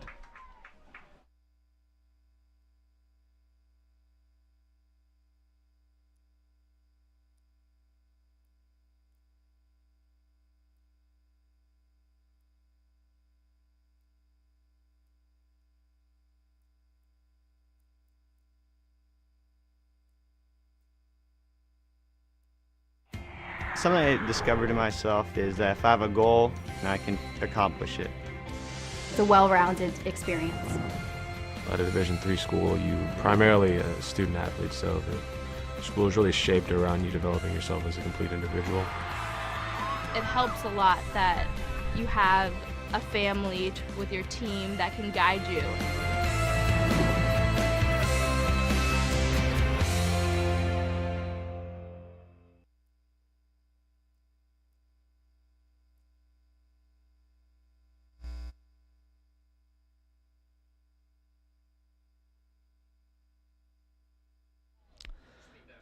Let's take a look right now at that 1-6-3 double play. I don't know if it's a double play ball, if not for the fact that Arruda makes the snag. And right now we'll take a look. And Anthony, I saw it get a little bit of a rise out of you. You thought Arruda was going to throw it away, but a nice soft lob for Hugie, who has just been so good throughout this tournament. And a big play there as Alex Parkos has to wait to hit in the next half inning, one of the guys you don't want to see with runners aboard. Yeah, I just didn't know if Arruda was going to get that good of a handle on it. A lot of guys have been wiping their hands on their pants, skipping balls in. So, yeah, it made me a little nervous there. But Arruda, a great feed nonetheless. And there's no doubt in my mind Charlie Hugie's going to get there. He's a guy that's always in the right spot at the right time. And then, again, the 2 throws. So you never know with the wet ball, but a great turn nonetheless. It got the Beacons out of a huge inning there. Thus far, despite the bad weather, no issues in terms of handles of the ball. At least the first baseman made it a little bit easier on some of those throws that haven't been connecting. Chris Fowler's the only guy who scored a run in this one. Flared a single into deep left center. Ryan Hood playing deep, cut it off before it could reach the wall. That is just off the corner. Otherwise, Fowler would have had his 20th double on the year. Quickly 2-0 to the senior first baseman out of Barnstable. Spent his first year at Wheaton was a bench player as a sophomore and then has been a tremendous starter here. Hits it deep, but Alexander White covers tremendous amount of ground, and it was knocked down by the wind. Big first out for Alexopoulos, who went 1-2-3 in the first and third against the top 3 hitters in the Beacons lineup, but ran into trouble in the second against this portion of the lineup, giving up 3 singles and a run scored in the second. Yeah, a little thing on Fowler, too. We saw him break a couple records last year with his 19 doubles. I'm pretty sure that that doubles record in a season is right around 21, if I am correct. So he's got a chance to break another one this year if the Beacons can extend their season. Well, I guarantee that the man who currently holds it is Ryan Walsh. Hey, it is. Correct. Held every single record as McCormick laces one down the left field line. Hood makes a diving effort, and McCormick is going to have 2. That's his 13th double on the year, and he's out there at second base as, just like all the Beacons and seemingly every softball or baseball player in New England, they have their fun little thing they do after a double, triple, or home run, and he takes a little bite out of his imaginary lunch after a nice job of taking it the opposite way with 1 down. Yeah, he's a big Cowboys guy, big Zeke fan. So he's eating like Zeke there on his double. Nick Herzog put down a sac bunt his first at bat. He's going to be told to hit away here. Herzog had 3 RBI in the Beacons' LEC opening win over UMass Dartmouth in game number 1 of the tournament. Was the MVP of last year's regional down in Harwich. 0-1 to the junior captain out of Riverdale, New York. Has McCormick out there after the 1-out double. You are 100% right, Anthony. 21 doubles by Ryan Walsh during the Beacons' first LEC championship year back in 2010. So Fowler right now tied for second alongside Dave Murphy's. That skips past easily a wild pitch. And now McCormick is out there at third base for the second time in 2 innings. And Herzog has a chance to pick up yet another RBI in this tournament. Yeah, if there's a guy that you want in a playoff situation with an RBI, it's definitely Herzog. We talked about him being the MVP of last year's regional. He's got the walk-off gene. He's got some clutch hits, a couple walk-offs here and there. So this is a guy you want up.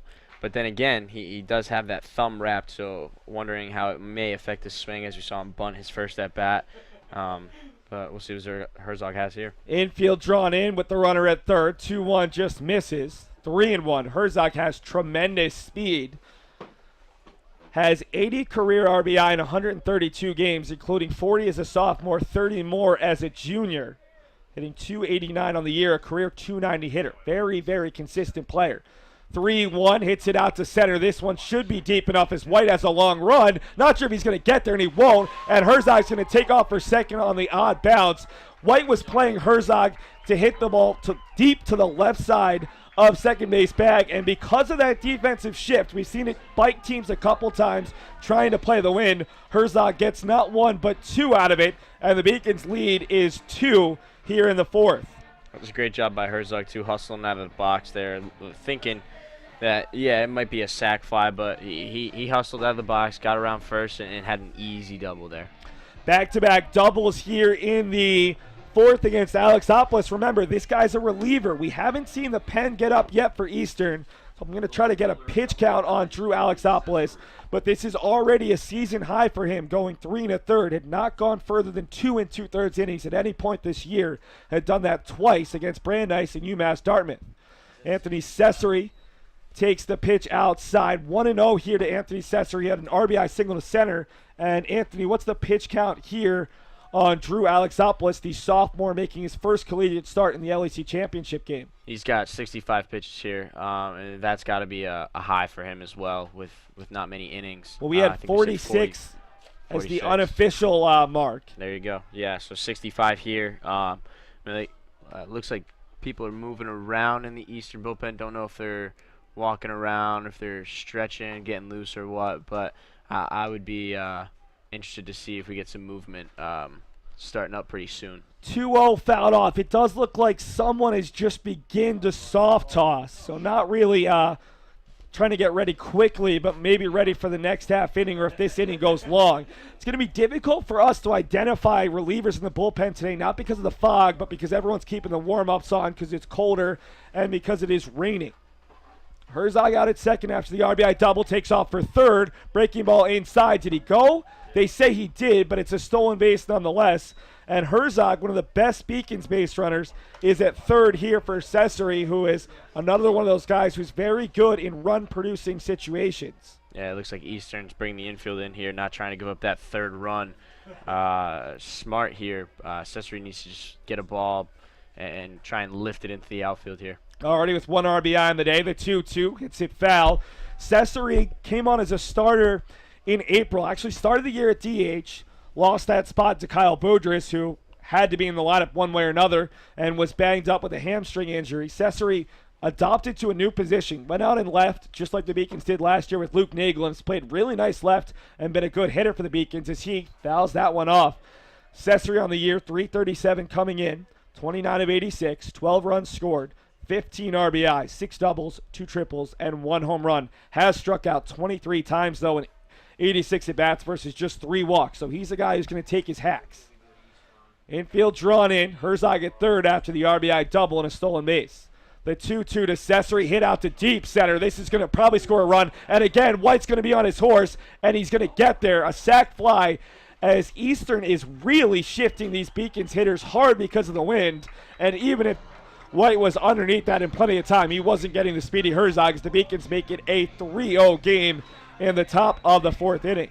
Just interesting here that they keep shifting them towards Alexander White towards left center when they keep getting beat by it. I mean, that you get the out there, that's what you want, but I mean the Herzog double, you got beat by it a couple times now. It's very interesting, and he's still out towards the 379 mark in left center. First pitch to Verschino, up and out, 1-0. And what's really interesting is you have Hood, who's playing pretty deep and towards the line and left. You have White, who's playing extremely deep in left center, right along that 379 mark. And then you have Stigler, who has not moved from shallow right field. The right field, I understand with the 380 being as difficult as it is with those dimensions out there. But I'm not sure what Eastern has for a scouting report here. I mean, just playing with these Beacons, I don't know if it's the best decision, especially getting beat by a couple. You put a ball in that 420 gap, and that could easily That's be 4 going to be an bases. inside the park home run, depending on the batter. We've already seen it this year. Wynarson Pinales, who's not in the starting lineup today. Sal Frashino in the spot. But if someone with Sal Frashino's speed hits it out there, it's going to be an inside the park home run unless you have a perfect relay throw. Right. I mean, we've even seen Dave Murphy. He hit a ball to dead center. It bounced off the mats out there, and he got the inside the park home run. Even a guy with his speed who's not particularly fast could even get an inside the park home run with the huge gap that they got out there. 3-2, 2 outs, and it's not just Eastern that has played some of these shifts with the win. UMass Boston actually got caught in their opener against UMass Dartmouth. They had Wynarson, actually Sal Frashino, playing very far to the left, and he couldn't quite get to a ball that typically would have been right to the center fielder if they were playing straight away. Frashino works the walk with 2 downs as Charlie Hughey, who lined out to right to end the first, steps up. And Frashino's one of those guys with 2 outs. Probably not the worst thing to send him. He's got tremendous speed. Maybe you see a ball end up in center, and Frashino all of a sudden is over at third base for Hughey. Also probably a hit-and-run situation as the pitching coach comes out. And again, Eastern, whoever was soft-tossing, has headed back, having a chat with one of the other guys. This is Alexopoulos' inning. So you see him alongside Herrera and the Eastern Connecticut State pitching coach. It's going to be an interesting call here for the Beacons. We were talking about Frashino's speed. With the wet ball that we've been talking about all day, you never know what could happen. And with Hughey, if Frashino does just happen to get out, Hughey leads off the inning. We've been talking about him being a pest at the plate and working counts, so it could be a win-win situation. And then you got to think, on the other hand, if Hughey can put one in the gap, Frashino's most likely scoring from first base as well. So it'll be interesting to see how Coach Agerbrook goes with it here. Just the first walk for Alexopoulos, but he doesn't have the best strikeout to walk or ball to strike to ball ratio. 48 strikes versus 30 walks. Frashino takes off. He's going to be in there. Herrera has a cannon, but that was just too easy for Sal Frashino. You see him shaking his head. He had a great jump, and Sal picks up another steal. He's a guy who has been one of the best base runners for UMass Boston throughout his 4-year career. Remember, making his 173rd career appearance, tied for the program record. That was his 47th steal in 54 attempts. The 0-1 coming to Hughie, who now has a chance for an RBI with a single to the outfield, but he's behind 0-2, chops that one foul. Yeah, Frashino's not a guy who's scared to steal third base as well, so if he gets another good jump, you might see him take off here. Herrera didn't get much of help from his pitcher on that, as you saw Frashino standing up. So Frashino could get a good break here. The 0-2, Frashino fakes as if he's going and will hold off 1-2. That might have been a good pitch to go on a breaking ball inside. Herrera would have had to duck around Hughie to get the throw down. Beacons have already scored 2 in the inning. Back-to-back doubles from McCormick and Herzog, and then a sacrifice fly from Cecere after Herzog stole third base. 1-2 here to Hughie, the 9-hole hitter, takes it inside. 2-2. UMass Boston scored 1 in the second, 2 more in the fourth.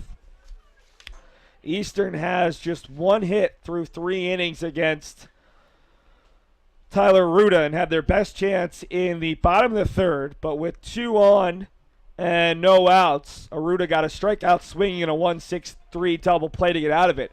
Remember, fans, vote on our Little East Conference Twitter poll for the web gem of the tournament thus far. That poll should be open for about another 30 minutes before we open a poll about the top home runs as Frashino does take off. Ball is belted out to left center. Is he going to stay up long enough? Has a chance to get to the wall, and Hood makes another diving grab.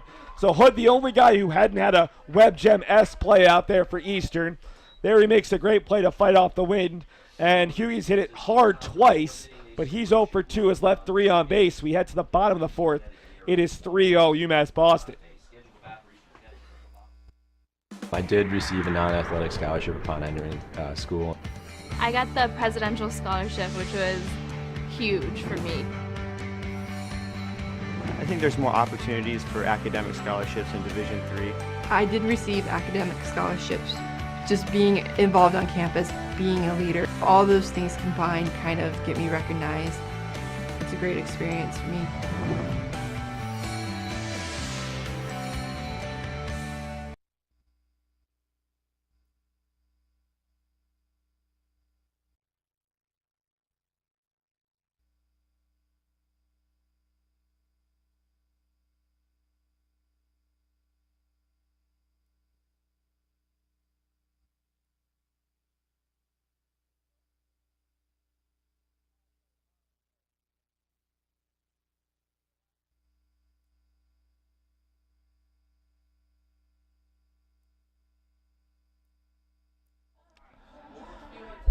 We're really quickly going to try to bring you the highlights from that last half inning as UMass Boston pushed their lead out to 3-0 against Drew Alexopoulos. Tylor Arruda certainly appreciative of that. See if we can get you those highlights actually after this frame. As stepping up is Alex Parkos, and Parkos probably a little frustrated because Funaro didn't take second on that steal from Hood. There was a chance for the double play, and Arruda got that. Parkos has 6 RBI, most amongst all players in this tournament. But the most he can do here is a solo shot as the 0-1 to Parkos is low and outside. 1-1 to the all-region third baseman. A good shot to be an all-conference third baseman once again. Arruda has thrown just 51 pitches through the first 3 frames. Gets a swing and a miss from Parkos. Arruda, we talked about, not a big strikeout guy, has just 2 through the first 3 innings of work. Which is another reason why he only has 51 pitches, because his pitch count, because he's letting guys put the ball in play, which is exactly what you want. I mean, the defense is picking it up well behind him, so he's just got to keep working, keep doing what he's doing. Parkos, the 2016 most outstanding player of the tournament. As a freshman, crushes that ball out to left. Cecere, though, is going to have a chance.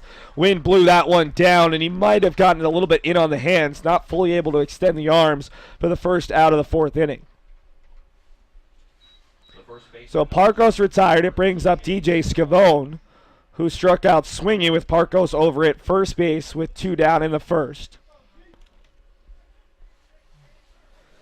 DJ is another one of those guys. This is an old broadcaster saying where you feel like they've been around for a lot longer than 4 seasons. He is a 4-year player, but He's a guy who, even as a freshman, everybody knew about. Finished with 301 average as a freshman with 18 RBI and has just gotten better with each successive year. Career high 7 homers and 35 RBI as a senior. 1-1 to the senior out of Auburn, Mass, who has 159 career hits, 15 career home runs, 100 RBI. You were a guy who called your own pitches for your pitchers. How did you try to attack DJ Scavone? Well, Coach Gamble took over after a little while, but we called our own pitches for a little bit. And Scavone's just a guy that you kind of want to extend the strike zone on, get him reaching, soft contact, and when you go inside, you got to go real inside. Don't let him get his hands extended. Push him back off the plate a little bit, and you got to kind of – he's one of those guys like Murphy and Fowler that we talk about day in and day out that you kind of got to hope he gets himself out more times than not. Well, he's retired there in a really nice sliding play from Herzog, who called Murphy off on a ball hit into the Bermuda Triangle out there in right center. Brings up Herrera with 2 down in the 4th. Merlin grounded out to second base on an easy play for Dave Murphy to start the second inning. Arruda has just done a tremendous job. He's run into a little bit of problems with leadoff walks. Did that in the 1st and 3rd, giving up just the 1 single to the 9-hole hitter, Funaro, but his defense has played well behind him. And the Beacons looking to get through another clean frame for their freshman out of New Bedford, Massachusetts. 2-1. And, Anthony, this is a thing that Brendan Agerbrodt has shown a lot of trust in guys who had a lot of success in the high school level as pitchers pitching deep into state championships. We saw it last year with Joey Rogers, who started Game 1 of the LEC tournament, the regionals. Fernando Burgos started Game 1 2 years ago. He doesn't care that this is his first postseason start. He thinks the high school experience will have him ready for this situation. Yeah, I mean, obviously it's different with the college ball and high school, but it's going to be a pass ball on McCormick to allow Herrera to reach. 3rd strikeout for Arruda, but he will have to face at least one more batter in the inning. Going back to Arruda, it's all about competitiveness. And Arruda's been a guy who's pitched, as we talked about earlier, he's pitched some pretty big games this year against some regionally ranked opponents. So you know he's got the stuff. You know he's going to calm his nerves down. He'll be all right. And that's the thing. I think that's why the Beacons have been so successful, because they do have freshmen that could step up in that big spot, like a Fernando Burgos and a Joey Rogers, guys that you would trust in an elimination game. And Arruda's making his first LEC start here in the postseason, and he's doing a great job so far. Anthony Stigler, the freshman right fielder, looking to come through as Eastern has a chance to extend this inning. Quickly behind 0-2 as the breaking ball catches the inside corner, according to Joseph Peters. Peters behind the plate for this game. He'd move to the bases if we have to go to the if necessary game, with Rick Emerson at first and Jerry Bilodeau at third base. Here in the bottom of the 4th, big swing and a miss, and that'll do it. Arruda, back-to-back strikeouts, needed to get 4 outs there in the 4th inning and successfully did it. We head to the top of the 5th. It's UMass Boston leading 3-0 here in the potential LEC championship game for them. Eastern would need to win this one to force a game where they could hoist the title later on this afternoon.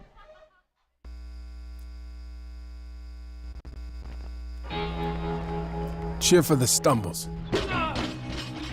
The he shoulda had that's.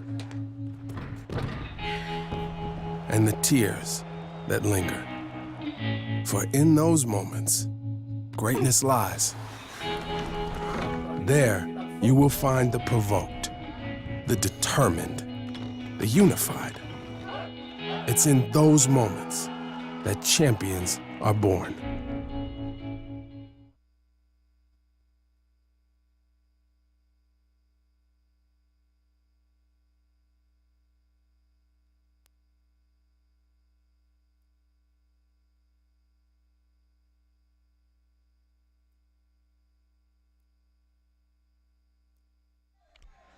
Going to see a new pitcher for Eastern Connecticut State.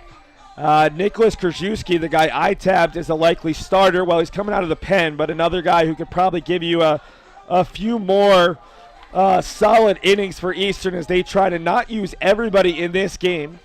Not a bad outing for Drew Alexopoulos. Obviously, the scoreboard shows that UMass Boston's in the lead, but UMass Boston's been in the lead throughout this tournament.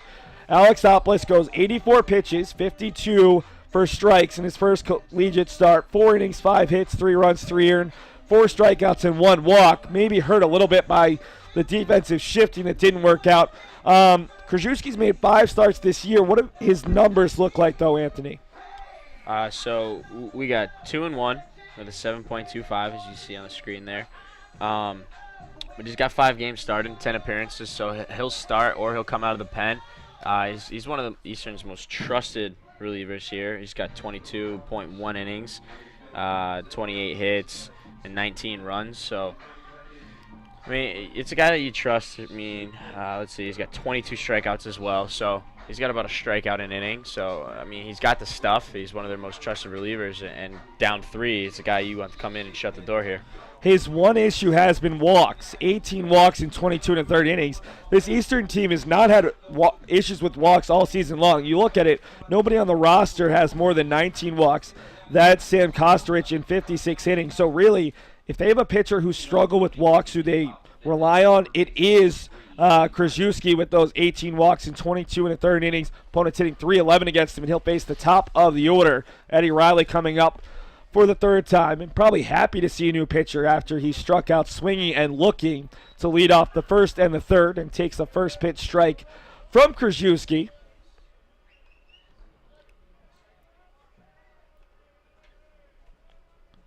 The 0-1 coming from the tall right-hander, and it is breaking ball just off the corner. We saw a really nice relief outing last night from Sam Gagnon, who went the final 4 1/3 innings. Krzyzewski, a freshman out of East Haven, Connecticut, attended East Haven High School. Wants to be a physical therapist for his career plans. 1-1 bounces up there. 2-1 now. And the scary thing to me, probably not to college students, is he was born October 3rd, 1999. It's very scary next year when we see a lot of freshmen who were born in this millennium, as immediately after struggling with this control, we're going to see the Eastern Connecticut State pitching coach come out, and they're going to, I think, clean the cleats of Krzyzewski, who's complaining a bit. First pitcher who seems to have had any issues with the mound. Now, there are a lot of UMass Boston facility staff waiting around the outskirts of the field in case they need to come out. There's a lot of turf available if necessary. They ordered an entire case of it, haven't had to use any of it. The only precipitation we've seen this week is a little bit of fog, a little bit of dew. Brendan Eigerwelt's going to come out, and I think he's going to ask the home plate umpire, do we want to fix the mound right now? You can do it whenever, but the biggest thing is you don't want this game to be determined by the weather, and you don't want this game determined because the pitcher doesn't have his footing or doesn't have a grip on the ball.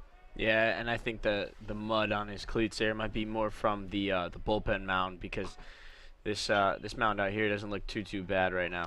2 hopper over to Keller, and he retires Riley, who had a head of steam but couldn't get over there. So Riley's 0 for 3. In fact, the Beacon's top 3 hitters at the top of the order are combined 0 for 7. Kyle Boudris is going to try to do something about that.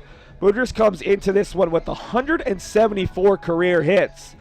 174 career hits puts him 7th in program history, but if he gets 2 more, he's tied for 6, and if he gets 4 more, he's into the 4 spot as a junior, trying to become just the 4th player in program history to reach 200. He's going to have to wait till next year, but one of the top hitters in program history in just terms of pure hitters.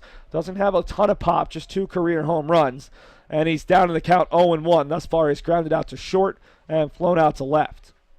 Yeah, both of his home runs came this year as well. So maybe a little power from junior year to senior year. Maybe you can get a couple more there.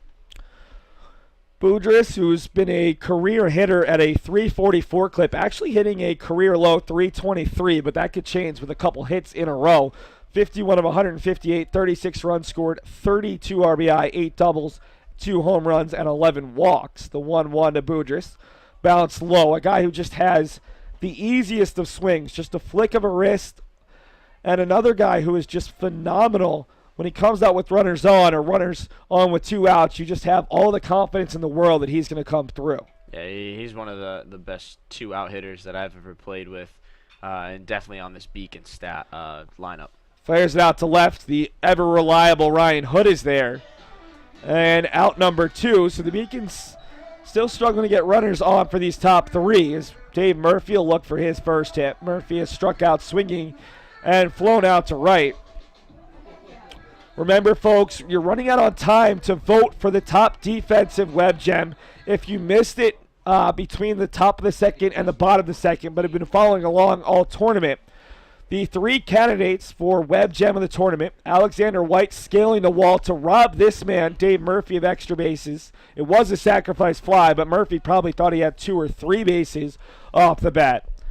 Then there was the Anthony Stigler catch. I think it was late at night against Rhode Island College when he bobbled it and made a circling catch. And Anthony Cecere's robbery in game number 1 of the tournament against UMass Dartmouth.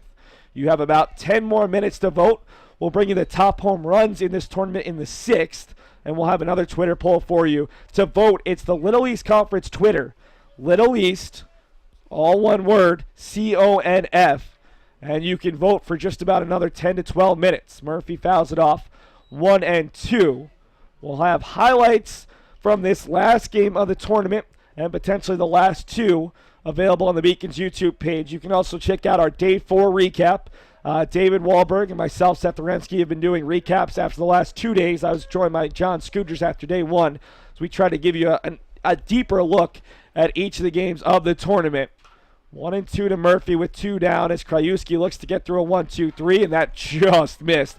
I would not have been surprised to see Murphy rung up on that pitch that was just a bit inside, according to Joseph Peters. Yeah, it looked like a very good pitch there. It looked like it had good movement. It looked like it came right over the plate, but Murphy with a phenomenal eye at the plate gets a 2-2 pitch that he can hit. Clubs it, but right at a line to Hood.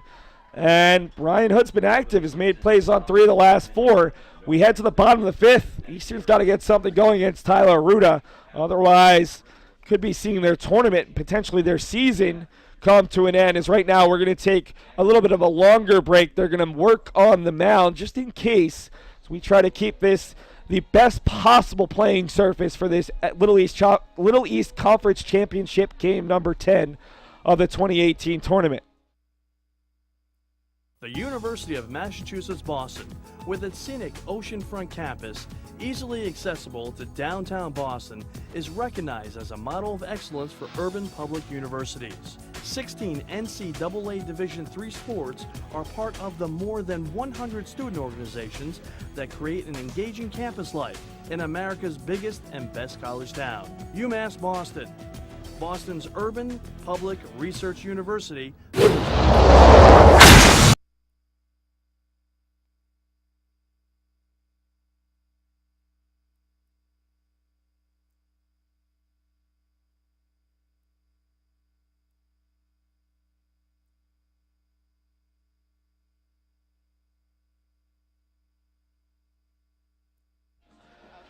Really quickly, we're going to take a look at some of the highlights from the game thus far as Tylor Arruda is just beginning his warm-up pitches after they worked on the mound for about an extra 30 seconds. And we'll bring you those highlights right now. Tylor Arruda here. We'll talk over them, getting that big play by Charlie Hughey. This was a momentum shift in this game. And Hughey hasn't come through at the plate yet, but his defense always a big key for UMass Boston. We'll keep moving along, and we're guessing as to what we're about to see. But this is the Anthony Cecere RBI single back in the second. Just a great piece of hitting by UMass Boston, who has 5 hits against 2 pitchers thus far. Arruda has given up just the 1, and we'll take a look at one last highlight before we get to the bottom of the 5th. This was Arruda getting the 1-6-3 double play. Another big spot for Eastern not coming through as Jack Rich, the designated hitter, grounds it over softly to Fowler, who's going to take it himself. Score that 3-U, and Rich, the designated hitter, is now 0 for 2, flown out to center and grounded out to the first baseman, Chris Fowler. Anthony, we've had a lot of conversations up here, especially when Daniel Gamble, the Beacons pitching coach, has been on color commentary during Game 3s of days, and Dave Wahlberg when he joins the broadcast. They love to talk about approach at the plate and swing at the first pitches. Some guys love it. Some guys hate it. Do you think it's a good idea for Eastern with Arruda in a really good spot? Hasn't thrown that many pitches, has the ability to go 100 pitches, so you're not really worried about his pitch count as much with so many guys available in the pen. Maybe to think he's going to try to get that first pitch strike and just be swinging at that first pitch fastball if you get it. Personally, I would make him throw a couple pitches, especially with the weather now starting to come down a little more. It's wet. He's got more of a chance to hang a curveball, maybe miss a spot. But for Eastern, they're a swing team, so to see them go first pitch is really not a surprise to me. But if I was Coach LeBranch over there, I would suggest seeing a couple more pitches. I mean, you don't want to, if it's your pitch, go for it, but you want Arruda to throw more. His pitch count's not too high right now. He's got more of a chance to hang one, and you got to put the ball in play. I mean, he's only got 3 strikeouts, so Eastern's doing that, or 4 strikeouts as he just got his 5th on Hood. But yeah, I would make him throw a couple more pitches. But the way that Eastern has their approach 1 through 9, that they're an aggressive lineup, so I'm not too surprised to see them swinging early. Arruda just over 70 pitches here through 5 innings. I think the Beacons will keep him in there as long as he's pitching well, but they don't need 120, 130 pitches out of him with everybody out of the pen probably available with maybe the exception of Mike Doherty who threw 2 innings, but even him, I'm sure if the Beacons needed him, the big guy from Brewster, Mass. would come in and give him everything they've got. The 0-1 is just off the corner. Arruda threw 4 2/3, 71 pitches, 44 for strikes, and again, just the 1 hit. It was from the man at the plate, Mike Funaro, a single through the left side to put 2 on with no outs. Hits it hard. Riley knocks it down. He's got a cannon over there at third. And Tylor Arruda has his second 1-2-3 inning. Eastern's in the game. It's 3-0, but it seems like a little bigger of a deficit right now as we're already into the pen for Eastern. UMass Boston has all their big guys available out there as the Beacons lead 3-0 through 5 complete innings. Division III allows you to give yourself to other things. Having that free time allows me to pursue the things that I want to pursue. Division III athletics affords students the opportunity to, engage in the other interests in their campus and in their lives outside of that sport. It allows you to just be able to do everything you want to do. I wouldn't change it for the world.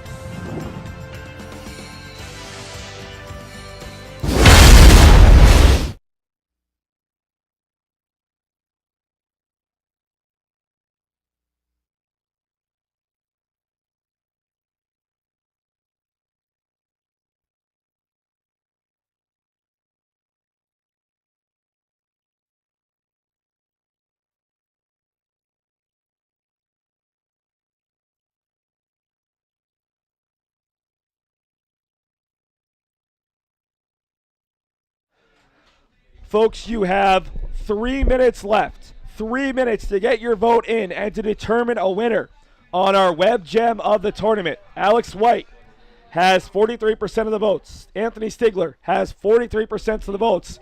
And the man who has made it so that there's not an obvious winner, Anthony Cecere, has 14% of the votes. 3 minutes left to decide a winner. We cannot have a tie. Get on your phone. Get on your computer. If you have Twitter, it's Little East Conf. Little, no space, EASTCONF, as Chris Fowler steps to the plate. We need to get a winner on that one so we can bring you the home run of the tournament, and the man at the plate is one of our 3 nominees. 2-0 to Fowler, who had a single to left and scored in the second, and then flew out to center to start the 4th. We've had the same leadoff hitters in the 2nd, 4th, and 6th, and 1st, 3rd, and 5th for the Beacons. The top of the order, 0 for 9. The bottom of the order has been the part that has scored all the runs, as Fowler, McCormick, Herzog, and Cecere, 4, 5, 6, 7, each have one of the Beacons' 5 hits. 3-0 here to Chris Fowler, and it's a 4-pitch walk from Nicholas Krajewski to lead off the 6 as the Beacons look to add a little bit of insurance here against the 2nd-seeded Eastern Connecticut State University Warriors.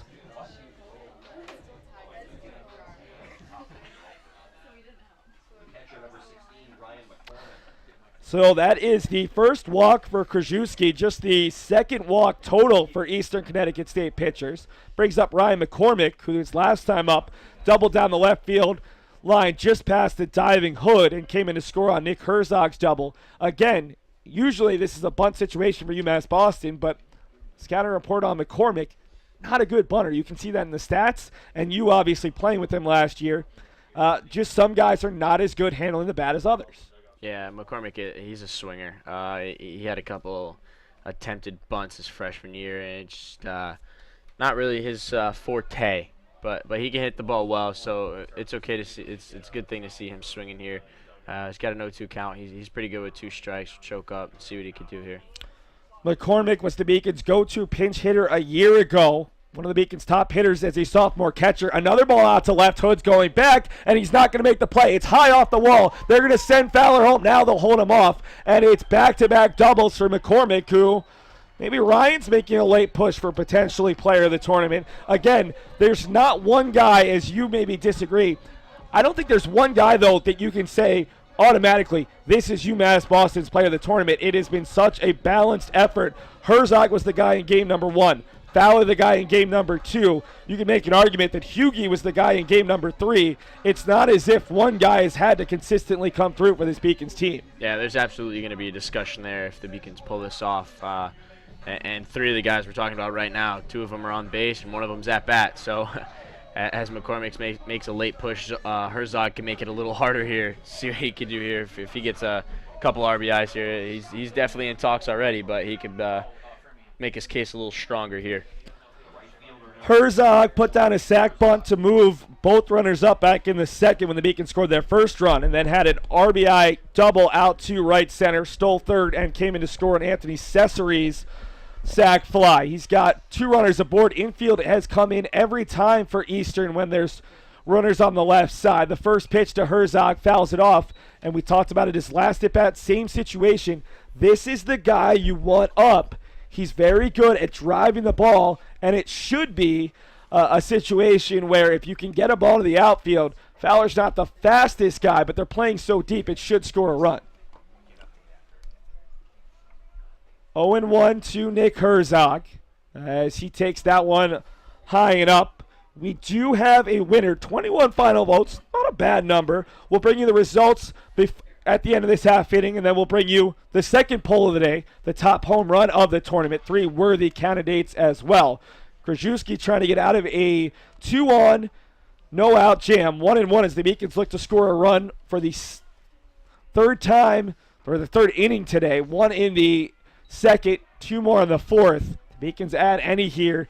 Could be a really difficult spot for Eastern as the rain continues to fall here in Boston. 2-1 to Herzog, who is 1 for 1 with an RBI double, has at least 4 RBI in this tournament, looking to add to that mark right here.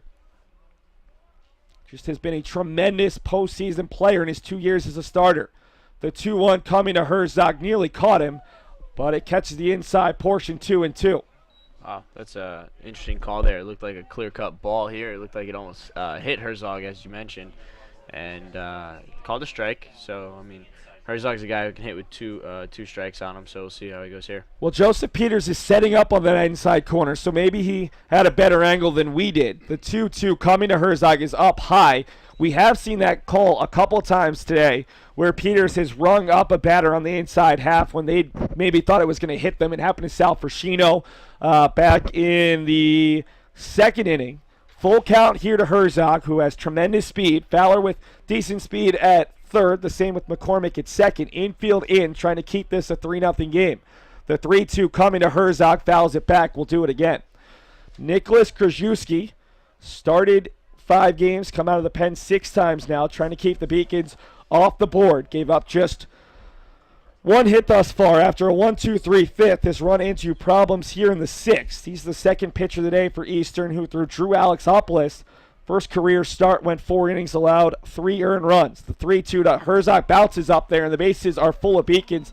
Not the worst thing for Eastern because it does put the force out in effect at home plate, but it does mean that if Anthony Cecere can come through here, you could see a really big deficit up on the scoreboard, as Herzog is easily the fastest guy out there on the base pass for UMass Boston.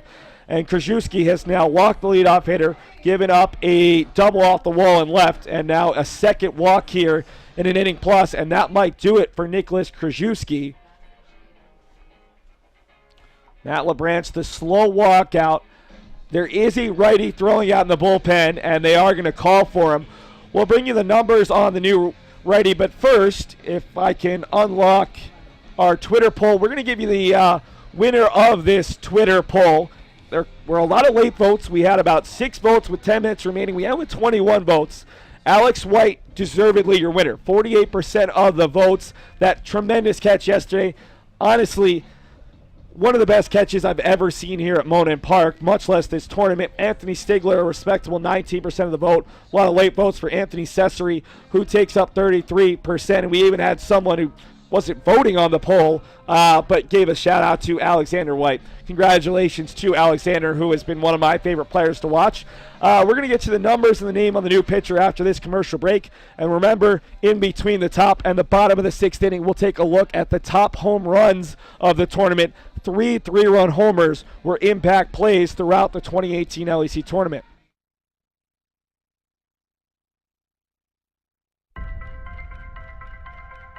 I'm a Division III student athlete, and I know how powerful words can be. The term gay doesn't mean stupid, lame, or less than. So I pledge to speak up if I hear the term gay used in a derogatory way or any other homophobic terms. If you can play in Division III. I'm a Division III student athlete, and my teammates unconditionally accepted me as part of their family. So now I pledge to do the same for others. If you can play in Division III.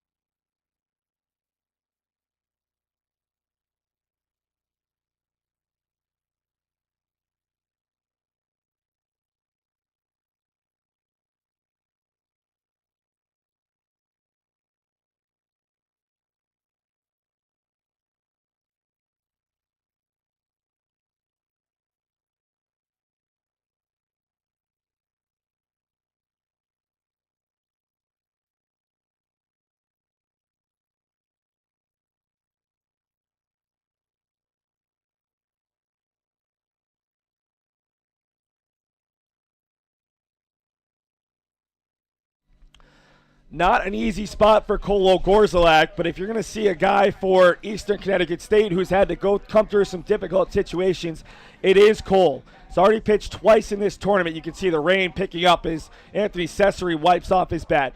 Gorzalak came in back-to-back days, 2 innings, 2 hits, no runs, 3 strikeouts against Rhode Island College as the lone reliever in a 10-5 win. But then against UMass Boston yesterday, he got hit a little bit. 2 innings, 3 hits, 3 runs, 3 earned, a strikeout, and Anthony, I wasn't here at this point, but I think he gave up a triple to Anthony Cecere, who steps up here with a chance to blow this game open, as Gorzalak comes from a different angle, a different look here for Cecere, who saw him yesterday. Yeah, I believe that is correct. There's been a ton of baseball here, but I believe you are correct there. And the other thing on Cole is 15 strikeouts to 2 walks, so he's going to be around the zone, which is, I'm sure, on the Beacon's scouting report, and Cecere knows this, and seeing him the other day.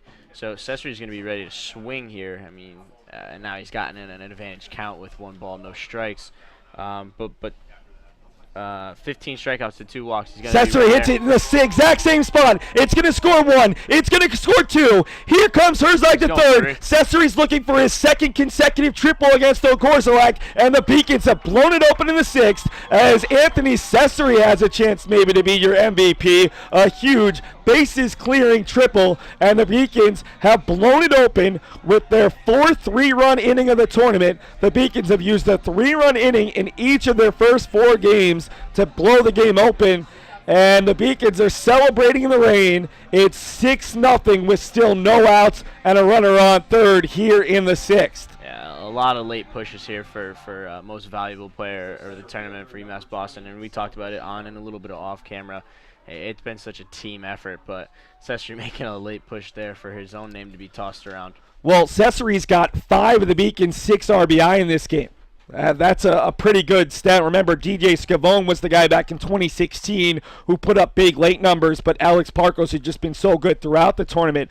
Cecere today, an RBI single, a sac fly, and a triple, and he's going to score here as Alexander White's not going to get that one. Sal Frascino's thinking two. White's throw, it's going to be close, and it's not in there in time. The high bounce, Dale Keller might not have gotten in, and the Beacons have 3 extra base hits in the inning. Each of the first 5 batters have reached walk, double, walk, 3-run triple, and now an RBI double from Frascino. And UMass Boston is trying to make this into a lapper. It's 7-0 in the top of the 6th inning. It's that shift again, Seth. I just don't understand. This is the 3rd or 4th time they've been beaten by it, and they still continue to put Alexander White in left center at the 379 mark. I mean, that's probably a sac fly if he's playing straightaway center field. I don't know what Eastern has as a scouting report, but it's not looking too hot for him right now.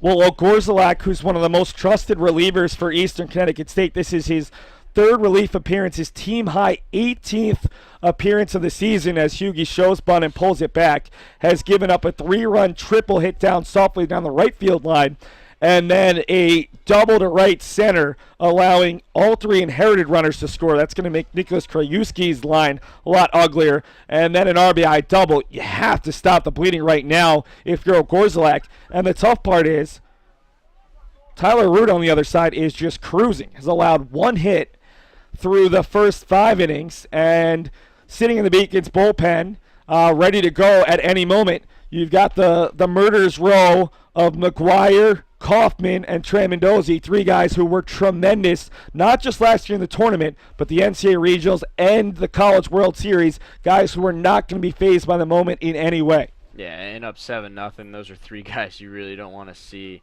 when you step into the box because they're just so dominant, and they all do their specific skill sets very well. So you got to be careful with that. I mean, Hughie at bat here, he has a chance to extend this even more. And you might not even have a chance to see those 3 guys. You might see a guy that we haven't seen all tournament in Ben Gottesman, who's been pretty reliable for the Beacons throughout his career and this year. So it's going to be an interesting call. 2-2 here to Charlie Hughie, who takes it low and outside. That's actually a really good point, Anthony, and I hadn't even thought about that. You could use a guy like Gottesman or even Anthony Piscara, give them a postseason appearance here before you get to regionals so they can feel a little bit of the intensity. Another interesting fact that maybe only I'll enjoy, the Beacons won their first game by 4 runs, their second by 5, beat Eastern yesterday by 6, and now they lead by 7 here. They're making it a little bit easier on themselves with each successive game. The 3-2 to Hughie hits it hard, but back to Keller. No advance from Frascino, and a big first out there as Dale Keller could have been eaten up by that high hop, but the junior shortstop comes through with a big play and a huge confidence boost there for Gorzalak. As it's the first out of the inning after 5 consecutive Beacons reached, and 4 came in to start the 6th inning. Yeah, and Hughie's had 3 very good at-bats so far. Hit the ball hard all 3 times. Nothing really to show for it, but it just proves why he is a player to watch, and he is a catalyst for this UMass Boston's team. Well, sometimes I pick players to watch, and it works perfectly, and sometimes they have their worst days of the tournament. His defense is making him look like a still worthy guy to watch as Riley fouls it off. He's a guy who's looking to get going. 0 for 3 in this one, struck out swinging, struck out looking, and grounded out to short. But again, not a good day at the plate. Has made some nice plays in the field. UMass Boston doesn't need everyone to hit, but they need everyone to contribute in one way or another, and Riley has found a way to do that. It's 0-1 to Riley with Frascino, who's already stolen 1 base, out there at second base. The Beacons lead by 7 thanks to 4 runs in the inning. UMass Boston scored 1 in the second, 2 in the 4th, 4 more in the 6th. I don't think Eastern Connecticut State wants that trend to continue into the 8th inning. As the even number innings when the Beacons start with Chris Fowler have been very good to UMass Boston. Riley hitting for the first time when he's not leading off. Maybe that'll be the trick, as he was retired to lead off the 1st, 3rd, and 5th frames. 1-2 with 1 out, 4 runs already in. Kolo Gorzalak looks to clean up the mess that he inherited from Nicholas Krajewski, who pitched well in the 5th, but could not get an out in the 6th, and gave up 3 earned runs over an inning plus, with all 3 runners that he left out there for Gorzalak coming in to score on Anthony Cecere's 3-run triple down the right field line. 1-2 with the rain continuing to fall. Both coaches wanted this game to start at 11. They said they could play through it rather than waiting later in the day. The 1-2 with one down off the corner. You can definitely see the mound. So we just look like we've lost the camera. We get it back. And it looks like we just did lose our center field camera, possibly to the precipitation. Hopefully that camera comes back online. Otherwise, and look, there it is. Bree Colucci fighting the weather out in center all by herself as Riley crushes it out to left. This one has a chance to go, and Eddie Riley just hit his 4th home run of the season. The senior out of Quincy puts an exclamation point on this inning. It is 9-0 UMass Boston here in the 6th. Yeah, Riley needed that too with the Days having he had 2 strikeouts his first 2 at-bats. He absolutely needed that. It's a huge confidence boost right there as he goes back smiling, and the Beacons tack on a couple more here. What a blast from the senior out of Quincy who had struggled to get playing time. There's guys like that on all of these elite programs who have to wait their turns. Well, Riley proving that he is quite capable. We're going to see our 3rd pitcher of the inning. Still trying to get that 2nd and 3rd out.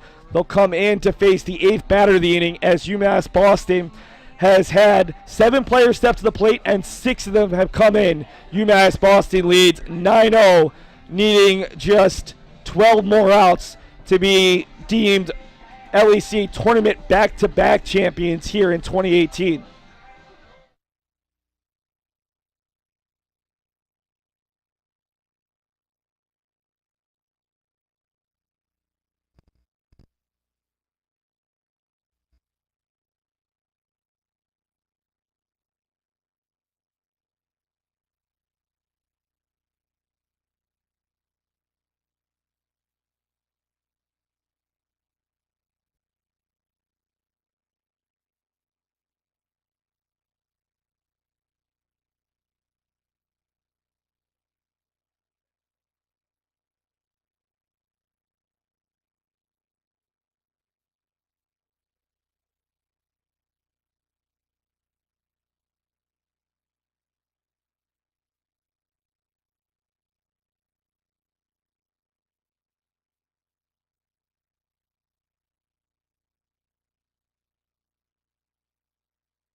Daryl Kanicki, the assistant commissioner of the Little East Conference, pointed something out to us during the break that I hadn't even considered. You could see a mercy rule in this game. I'm not saying it's going to happen.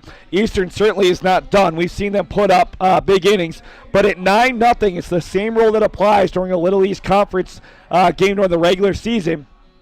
If you lead by 10 runs after 7 innings, the game is called. The only situation that the games are called here at the Division III level. And I don't think that Matt LaBranche wanted to have to go to Sam Gagnon this early today, a guy that they could have saved potentially for Game 2 because he threw so many pitches last night. But if you're going to find a shutdown reliever for Eastern this week, it is Sam Gagnon. He was phenomenal last night, allowing just 1 hit in a career-high 4 1/3 innings to knock off UMass Dartmouth, who, when he came in, everyone here in this press box thought that UMass Dartmouth had a chance to come back. It was 6-4. There was a runner on first with 1 out in the 5th inning, and Gagnon just said, no, this game is not going to end, as right now we see Matt LaBranche and Brendan Igerbold having a conversation. I don't think we're calling this game right now, but obviously you want to make sure that there is a good grip on the mound. If there's been a dominant reliever in this tournament, it would be Sam Gagnon, who was our player of the game yesterday for Eastern, shutting down the bats of UMass Dartmouth. Yeah, absolutely. He came in and really shut the door and solidified that win. Like you said, Dartmouth was creeping back. At any point, you thought they could break it open, but they couldn't get it done. And Gagnon shut them down, and and he threw tremendous. Looks like he's not getting the best footing on that mound. Just trying to get those spikes cleaned. Yeah, you can see it there on our down low camera. A long conversation between Matt LeBranch, Brendan Eigerbrot, and home plate umpire Joseph Peters, probably talking about the weather. Obviously, it probably has impacted the pitching today, but it's one of those situations where it goes both ways. Tylor Arruda hasn't had any problems. He's a guy who likes pitching in bad weather. And honestly, he's a Cape guy where until it's the summer, it's not nice on the Cape. They get more wind than most right on the water, just like here on the Beacons Harbor campus. And typically when it snows or rains in New England, it's snowing or raining harder down on the Cape. So he's a guy who's probably pitched through these conditions more than most. Sam Gagnon making his 10th appearance, 18 innings, 21 hits, 13 runs, 11 earned, 13 strikeouts versus 7 walks. He'll face Kyle Boudris, who is one of 3 guys in the Beacons lineup without a hit or walk today. Boudris, Murphy, and then the 9-0 hitter Hughie, who's hit it hard 3 times. Boudris has flown out to left twice and grounded out to the shortstop as he looks for his 175th career hit. 2-0 with 1 out, already the 3rd pitcher of the inning. We started with Nicholas Krajewski, went to Kolo Gorzalek, neither guy effective. And now Gagnon, less than 16 hours after pitching 4 1/3, comes in. He struck out 6, allowed 1 hit, and no walks, no runs yesterday against UMass Dartmouth as Boudris fouls it off. And what was most impressive about that performance from Gagnon is that was our closest game of the tournament, and the most was on the line. UMass Dartmouth trying to maybe solidify an at-large bid. And Gagnon just looked so comfortable, the 6'5", 220 righty from Andover, Connecticut. Boudris laces up the middle. There's hit number 175, and UMass Boston now has hit for the cycle in the inning. 2 doubles, a triple, a single, a home run, and the Beacons have that mercy rule potential run out there at first base. Obviously, Eastern's going to get 2 at-bats either way, but this is really just a tough inning as we see another little bit of delay as Brendan Eigerbrot comes over to chat with the umpire. We're going to see a pinch runner. Danny Brown. Danny Brown, the sophomore out of Hudson, New Hampshire, coming on to replace Boudris in the DH spot, just trying to get a faster runner out there. And right now, UMass Boston's thinking, hey, if we can get these 10 runs, if we can get out of the rain, if we can celebrate a little bit sooner, why not? Interesting to see. I haven't checked my phone. I don't know if David Wahlberg has. The Beacon softball team scheduled to start at 1:30. So we lose another camera just due to the conditions. Hopefully we can get that one back up for you as our camera operator's struggling a bit. It is 9-0 here in the top of the 6th thanks to 6 runs versus just 1 out.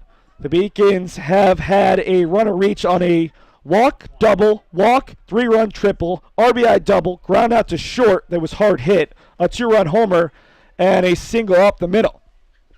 It's Murphy who's flown out to left, flown out to right, and struck out swinging, looking for his first hit.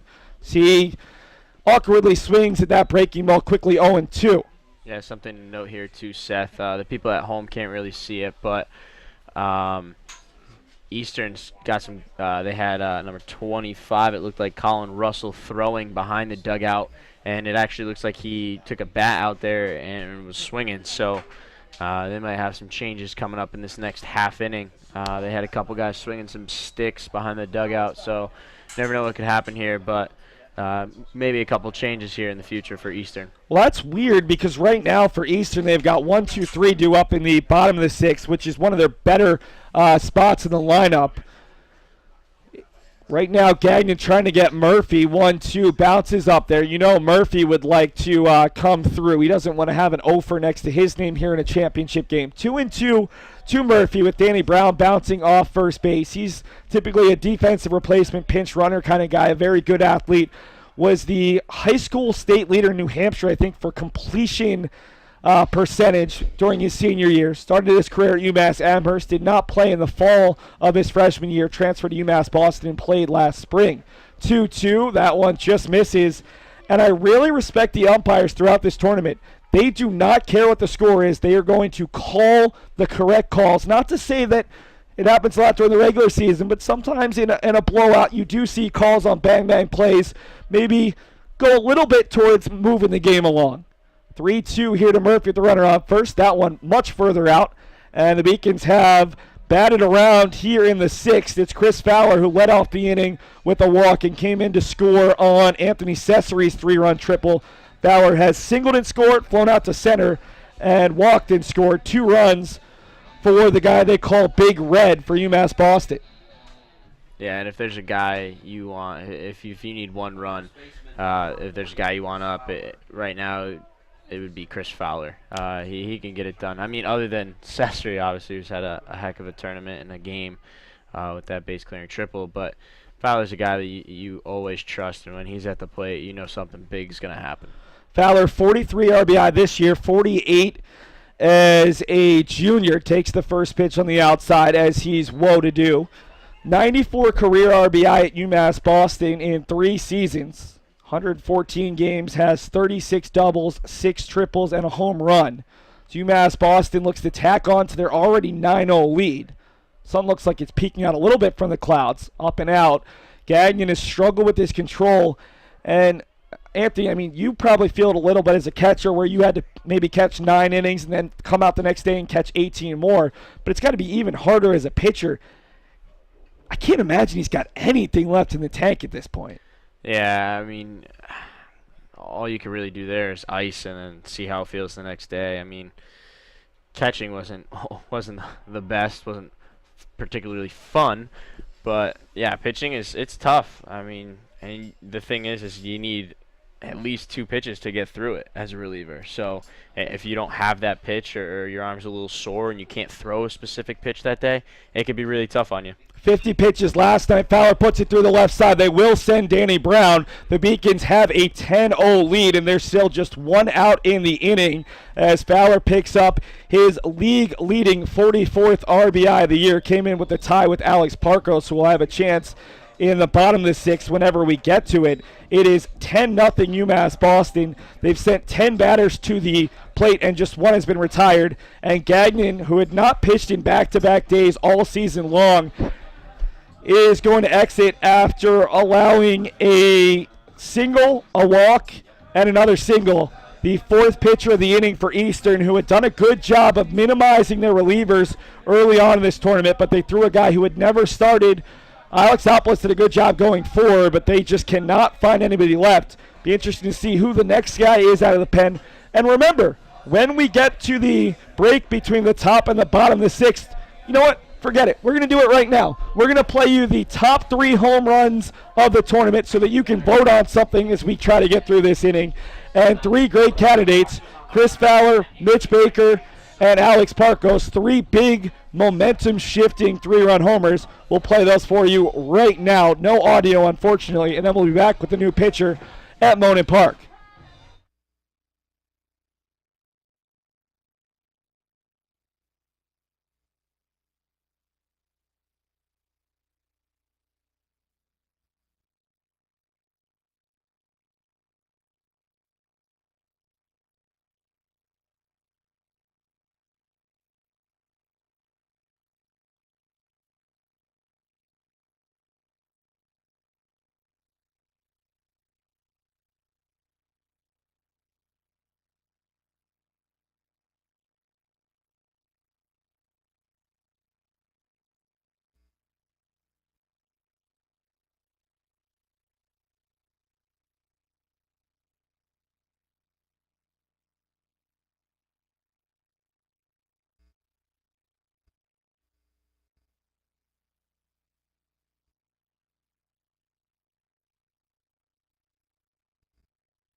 Those 3 home runs, all 3-run shots. Mitch Baker for UMass Dartmouth in an elimination game, giving his team a 3-0 lead. UMass Boston in their second game, Chris Fowler breaking a 0-0 tie, just as Baker did in his game in what was a pitcher's duel. And then Alex Parkos yesterday giving Eastern a 4-0 lead all of a sudden. You can vote again on the Little East Conference Twitter handle, Little East CONF. If you found it the first time, just go to the same spot. We're going to give you half an hour this time to vote instead of an hour. So you got there the first time, get there a little bit faster the second time. As you vote for the top home run of the tournament, the Web Gem went to Alexander White. The new pitcher is Matt Curtis, who has been a starter this year, making his 9th appearance, 6th out of the pen. We'll bring you the numbers on Curtis in a moment. It's Ryan McCormick, who's had himself a nice day. Stepping up for the second time this inning, McCormick had a double out to left field off the wall his last at bat. He also doubled down the line to left his second at bat. He's 3 for 3 with 2 runs scored, a single and 2 doubles. And it's 1-1. First time we've seen Curtis on the tournament. What are the numbers on Matt Curtis? So, Seth, we have 0-0 with a 6.65. He's got 8 appearances and 3 games started. Again, the thing that stands out to me is the 12 strikeouts to 6 walks. As that ball catches the netting over there, nearly another ball into that left field corner as McCormick's feasted out there. Curtis is a freshman out of Tolland, Connecticut. Excuse me. Has not pitched since April the 30th when he threw 2/3 of an inning, 2 hits, 1 earned against Tufts. Has not gone longer than 2 innings since late March when he went 6 1/3 in the start against Johnson & Wales. Started his first 3 appearances all in March. Has come out of the pen his last 6. 2 on, already 7 runs in. McCormick takes it low. This is the 4th pitcher of the game or the inning. I'm trying to keep track. We saw Krajewski start it, then O'Gorzalak, then Gagnon. This is the 4th pitcher of the inning, still just 1 out. The Beacons have scored 7 runs, and McCormick will add another hit. I think they're going to hold Murphy. No, they're going to send him. And Stigler's throw is to second. It's an RBI single for McCormick, who is just a plain 4 for 4 with 2 singles, 2 doubles, 2 runs scored, and an RBI in a championship game. Not too shabby. Yeah, a great day for McCormick, but an interesting call from Eastern there. I mean, Murphy was getting waved around the whole time, and Stigler threw it into the middle infield instead of his cutoff man at first base. I think they would have had Murphy by half a base path there. So Murphy wasn't running very hard, not exerting himself, but easily in there. That scored Murphy after the RBI single from Fowler scored the pinch runner Danny Brown. This is just a very ugly-looking inning. If you're an Eastern fan or if you're trying to keep a scorebook, anything but live stats is just seeing a lot of trips around the diamond as Herzog steps up. He's put down a sac bunt, an RBI double, a run scored, a walk, and a run scored. The only guy retired in this inning was Charlie Hughey, who hit a ball that was on an absolute line at Dale Keller, picked it up on a hop, and retired Hughey. But Hughey, the 9-hole hitter, might get a chance again this inning. The 0-2 to Herzog, breaking ball off the corner. Beacons might score 10 runs in this inning alone. They scored 1 in the second, 2 in the fourth, 8 here in the 6th. The Beacons have hit for the cycle, including 2 doubles, a triple, a homer, and countless amounts of singles as Herzog hits a ball that should be an out to Alexander White, who was not shading quite as far to the left side.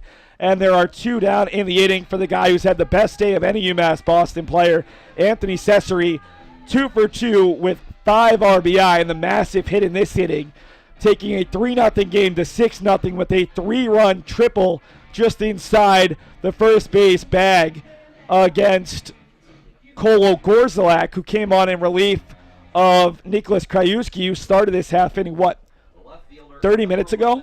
Yeah, it seems like it.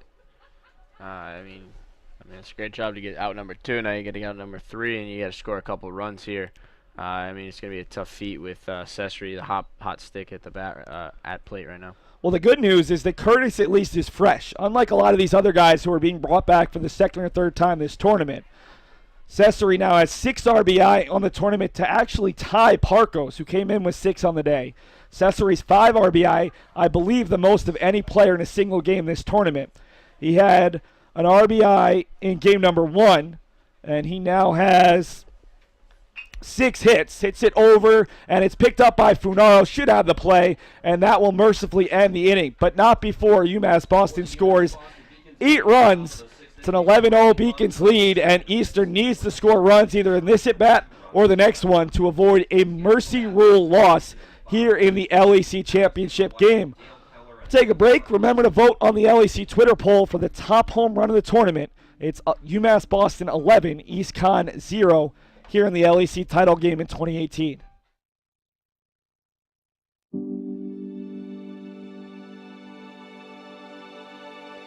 What separates UMass Boston from other schools is the fact that a large percentage of students commute. For me, it takes 2 hours each day to go to and from school, but every second has been worth it because the students that come here are serious about learning, they value their education, and understand where it'll take them in the future. This is what UMass Boston means to me.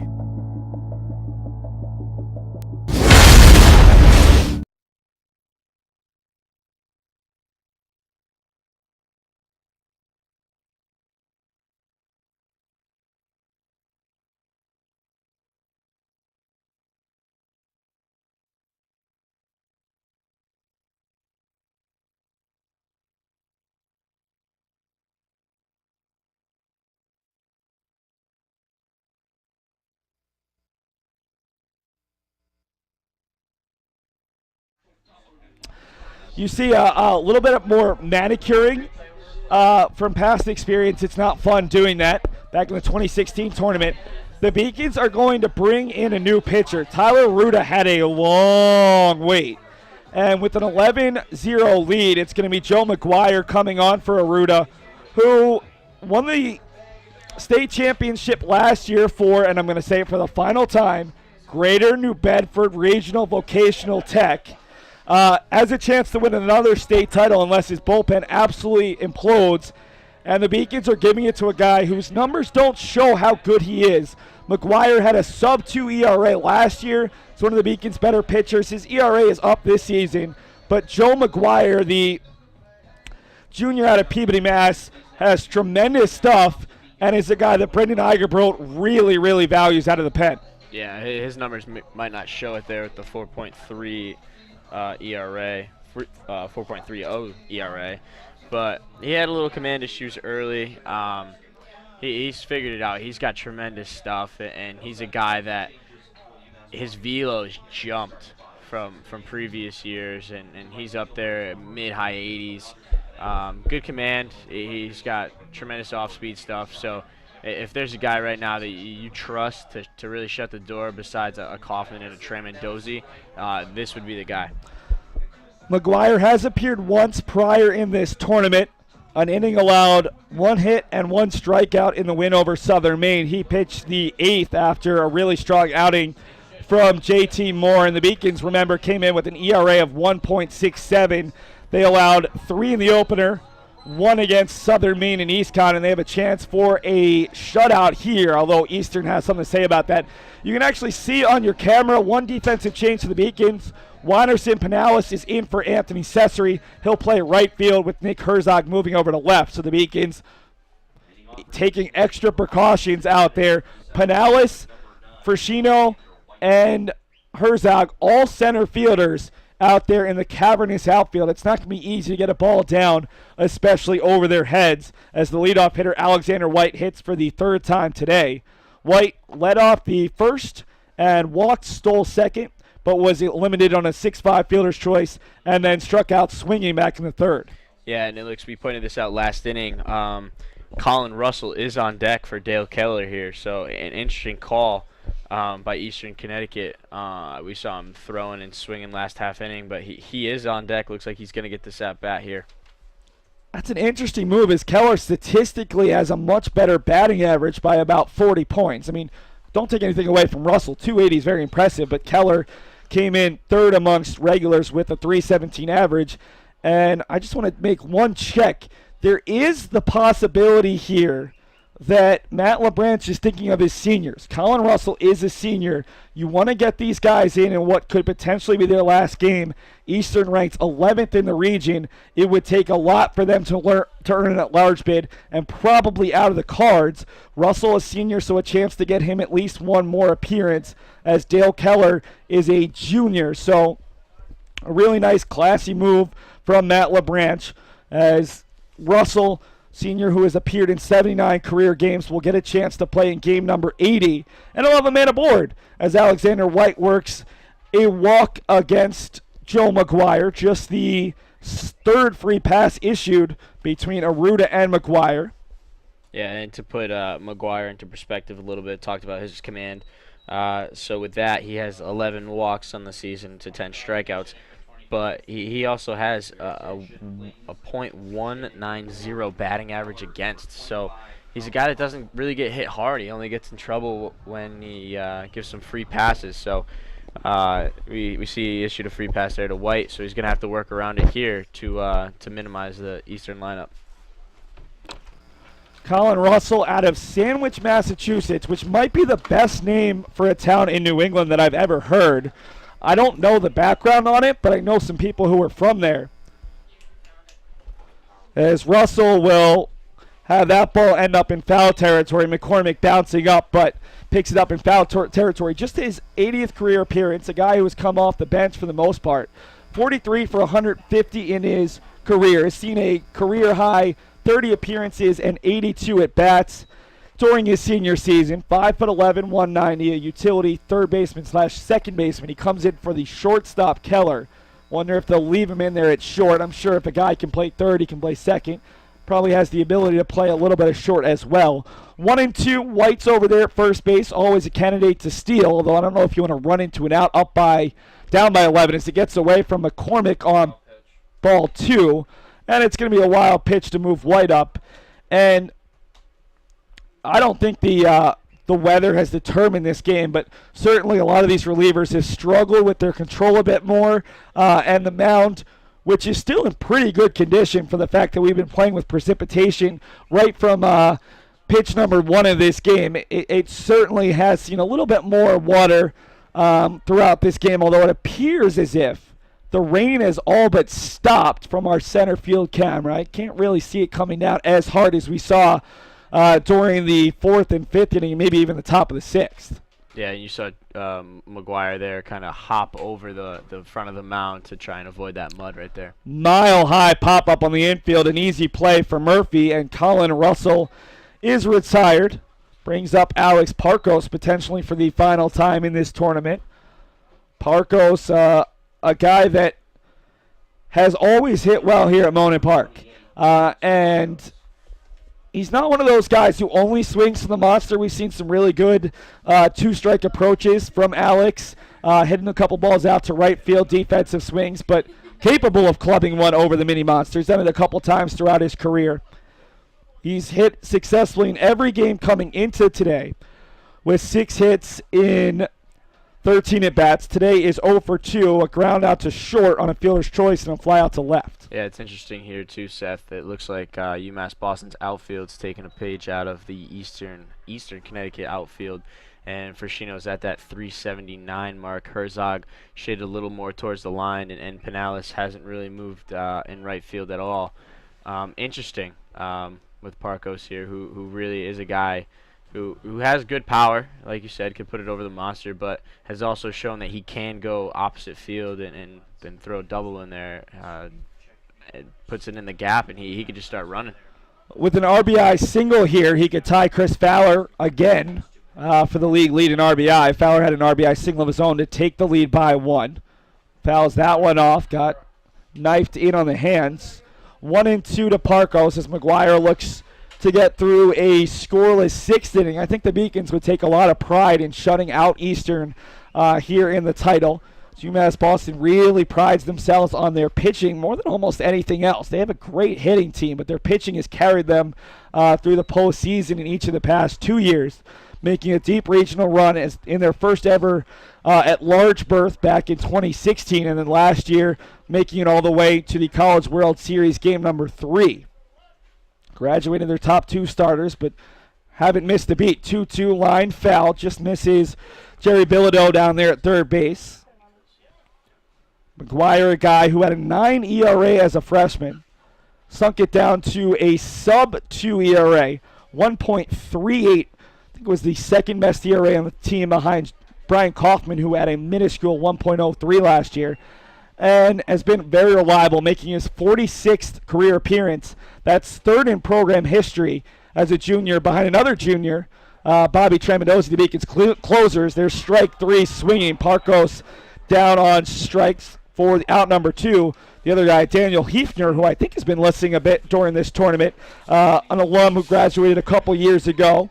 Very talented starter and reliever in his own right as DJ Scavone comes up, the senior potentially seeing his final at-bat of his career. And don't forget, Daniel Hefner came in as a third baseman his freshman year, so and ended up, he did get an at-bat when he was pitching one year, I believe my freshman year at Campanelli. So he's really the jack of all trades there. Big shift again. You mentioned it earlier. We can show the up top camera right now. Charlie Hughey is just behind the second base bag. Not quite as drastic. Murphy is deep out there at second base, and Fowler playing well behind the bag at first, with Frashino moving to the other side from center field. So not as drastic of a shift with 2 downs. Quickly 0-2 to Scavone, who struck out swinging and flown out to right on a nice diving effort from Nick Herzog. The 0-2 and another strikeout. McGuire allows the leadoff walk. Goes pop up to second, strikeout swinging. The Beacons are 1 inning away from earning back-to-back LEC titles and becoming the first, just the third program in LEC history and the first since 2012-2013 to win back-to-back LEC crowns.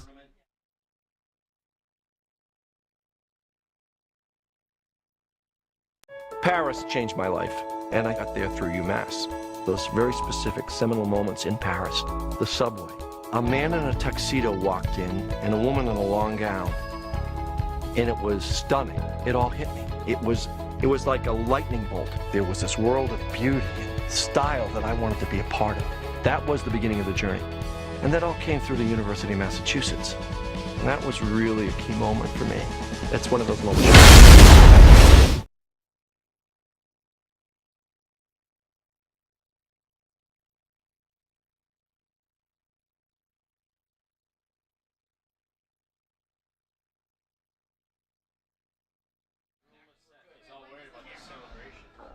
I want to give a big shout out right now to the UMass Boston facility staff, Brian McNeil, Kenneth King, and tournament director Gamal Abiona doing some really good work out there.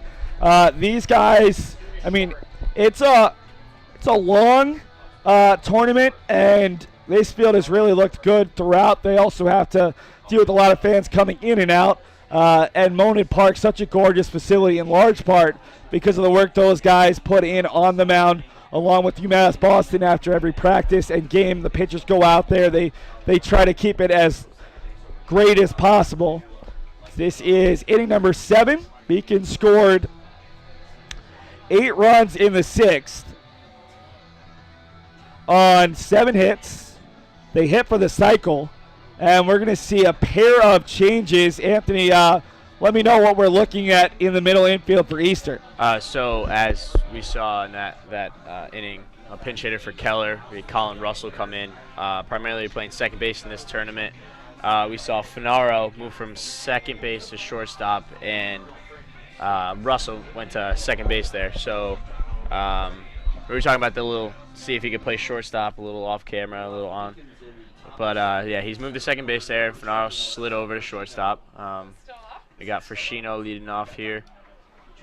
Sal is hitting for the 4th time in 7 innings. Not too bad if you're an 8-hole hitter, as Sal has struck out looking, walked, and had an RBI double to right center in the 6th. Remember to vote for the home run of the tournament. We've already crowned Alex Parkos as the #1 web gem thanks to the Twitter vote.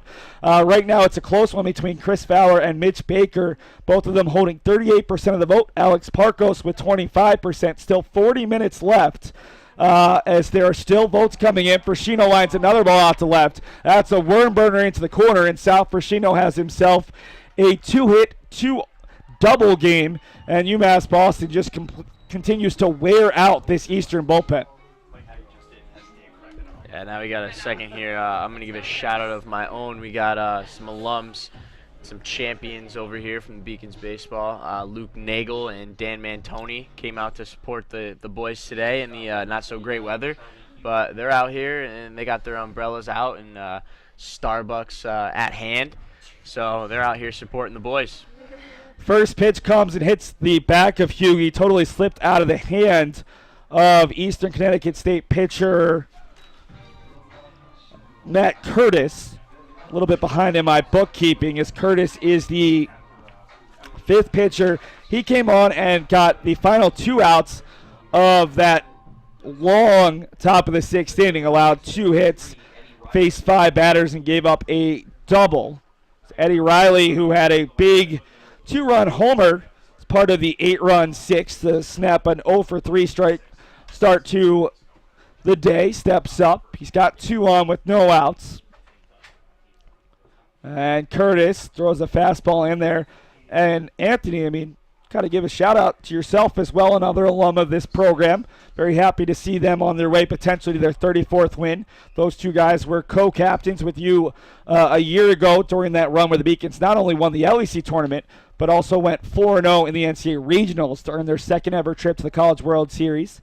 UMass Boston defeating Wheaton College in an elimination game for their first ever College World Series win. I think last year's team thought they could have gone further. A couple of tough breaks against North Central, a really strong program out of Illinois.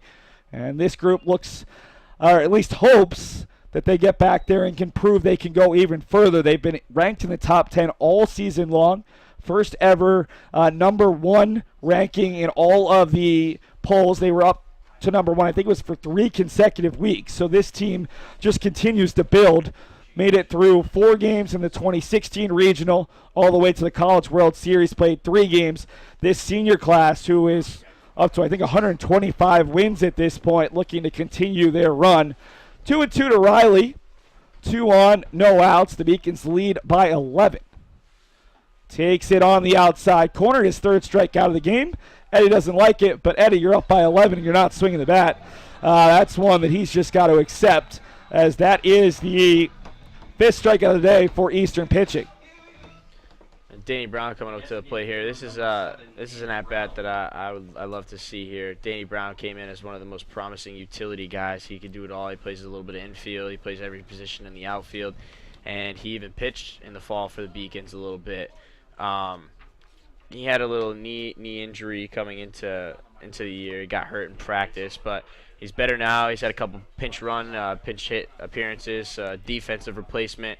So it's good to see Danny Brown back out there. Just his 12th at bat of the year, 3 for 11, but his 18th appearance. He came on as a pinch runner for UMass Boston designated hitter Kyle Boudris after Boudris singled back in the 6th inning. 0-2 pitch, up and out, trying to get Brown to chase. Brown in those limited at-bats, 3 for 11, has 4 runs scored, a double and an RBI. A guy who got some spot starts last year at second base and center field, a really, really good athlete, high school quarterback up in New Hampshire's the 1-2 hit up the middle. Brown's got his 4th hit of the year, and Sal Frashino's the fastest guy on the team. You know he's going home. The throw is to third. In there safely is Hughie, and the Beacons will have 2 more runners in scoring position after Brown advances on the throw. And that's a phenomenal at-bat there with 2 strikes. Danny Brown hits it where it's pitched, goes down and gets that low ball, doesn't even give the umpire a chance to ring him up.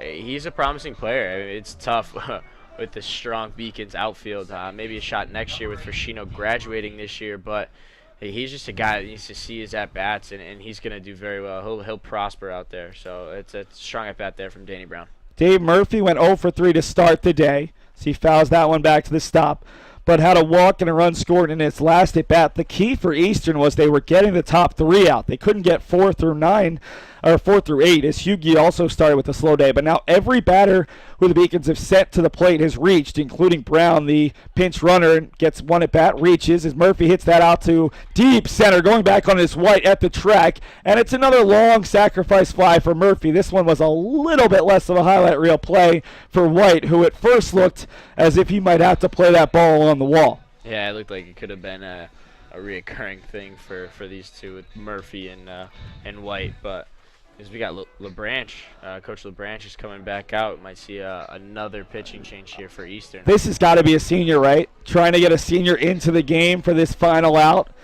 Down by 13 runs. I mean, right now, Curtis has been pitching really well. He's the only guy who's been even seemingly effective as he was able to get 4 outs out of the pen, which should be the most. I know that Krzyzewski was able to get 3 before not being able to get the last one. And we'll see which senior is coming on for Eastern Connecticut State. As Matt LeBranch, we saw him do it in the top half, and I think it's number 19. That's actually a freshman, John Ferreira. So getting him some tournament experience. That's what happens when you assume you look like a buffoon. We'll take a commercial break. Get me back. It's UMass Boston leading by 13, potentially 3 outs away from wrapping up back-to-back LEC tournament titles. The University of Massachusetts Boston. It's just minutes from downtown, and the Princeton Review calls it one of the best values in the country.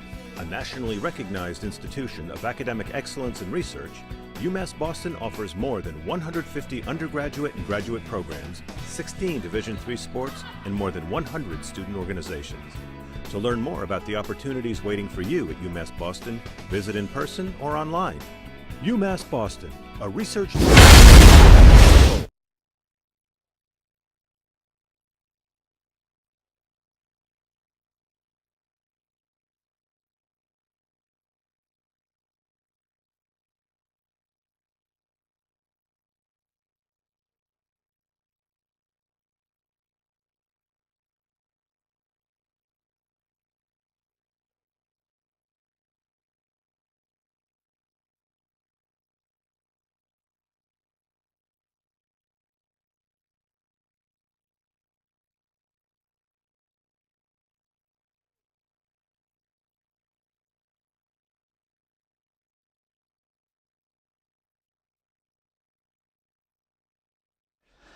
The new pitcher is John Ferreira, 1-0 with a 6.1 ERA.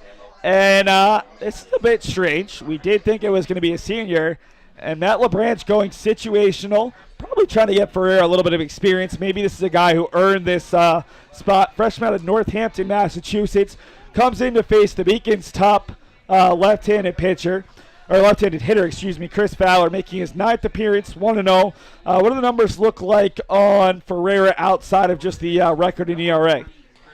So he hasn't started a game, so he's got 8 appearances all out of the pen. He's got 10 in the 3rd innings. He's only given up 6 hits. And again, this is the opposite of what we've seen from most of these Eastern players. He's got 8 walks to 3 strikeouts, so maybe not around the zone as much. But he does have a batters against him only hitting 200, so he could be the same thing as McGuire, as we were talking about, just some command issues. But when he's around, he's on. Runner at second for Fowler at an RBI single in his last at-bat on the outside corner, and that corner is going to really grow here, at least in the top of the 7th.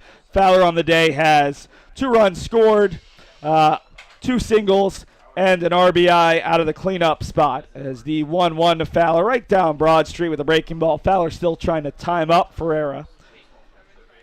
And right now, if you're a big Beacons fan, the Beacons softball game will not start at 1:30. The previous game is in a rain delay, so their NCAA game will start later.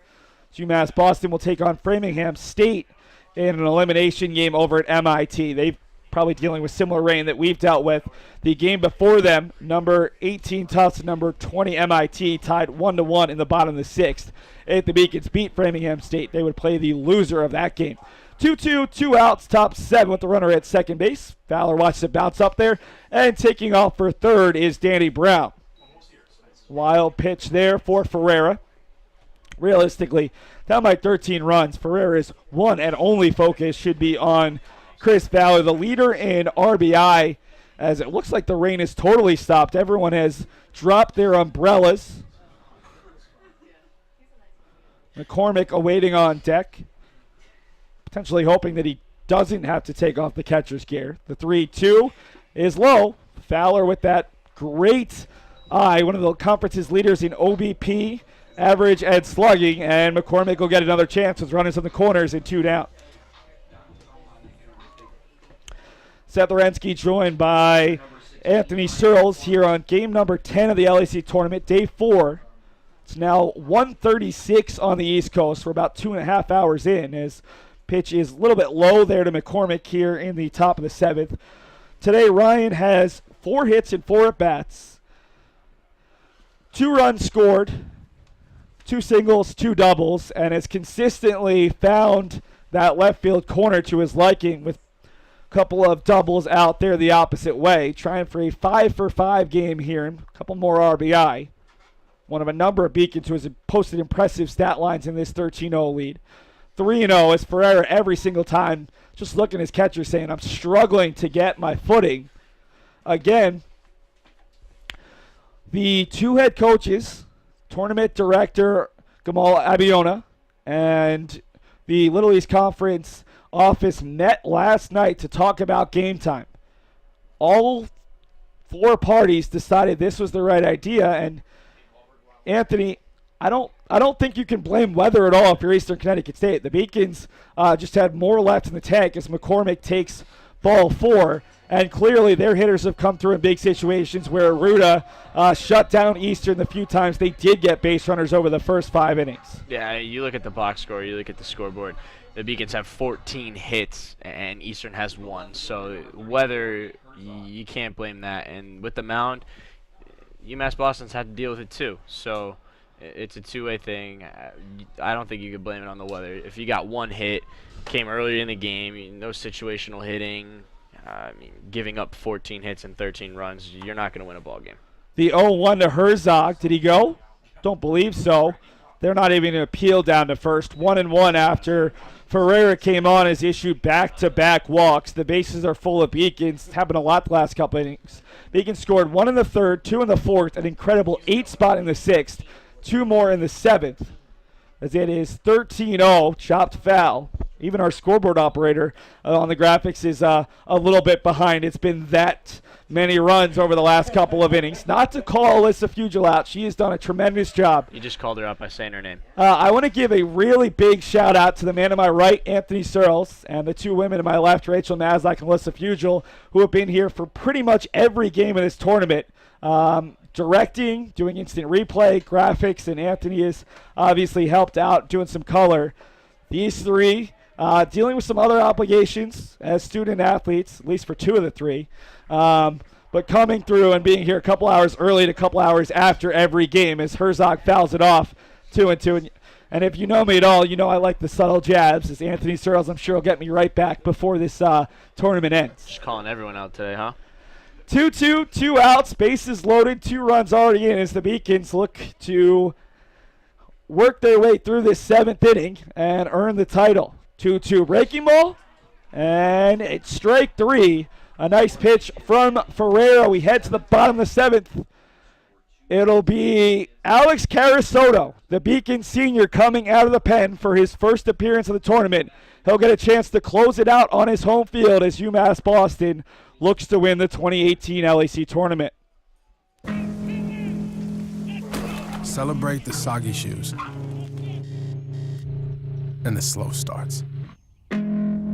Celebrate the lessons learned along the way.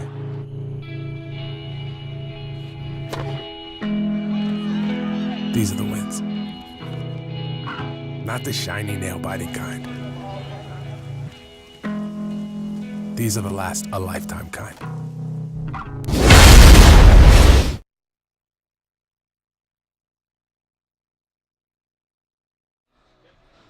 Alex Carasoto, the senior out of Pittsfield. We've already seen all 3 Beacons position seniors in the lineup. We saw Brian Kaufman earlier in this tournament. The 6th senior, Steve Witkowski, out for the year as a pitcher due to a number of shoulder ailments. He did get a pinch hit at bat the other day against Rhode Island College on senior day, a really nice moment. And now a nice moment for Alex, Steve's best friend, 2 guys both from Pittsfield. Carasoto, a guy who has pitched really well, but hasn't gotten his chances as much because of the guys that are in front of him. And here, Alex, a really special moment potentially on his home field, a chance to close out the Little East Conference tournament, just like Steve Consiglio did back in 2016 when he closed out the regular season title here at Monon Park. Yeah, it's a great opportunity for Carasoto here, a guy who's well deserving of it.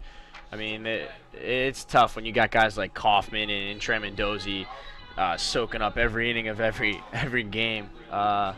But Carasoto's been a trusted reliever in his own. I mean, his freshman year, he was the closer. And up until this year, maybe last year, he was one of the only Beacons pitchers to have a win against Eastern. So, I mean, he can throw. I mean, he's a smart pitcher. He knows he doesn't have the velo of some of the guys like Trey Mendoza and Kaufman, but he's got the movement and he's smart. He knows what to pitch, where to throw it, and he lets his pitches do all the work for him. Merlin Herrera, the 5-hole hitter, steps up.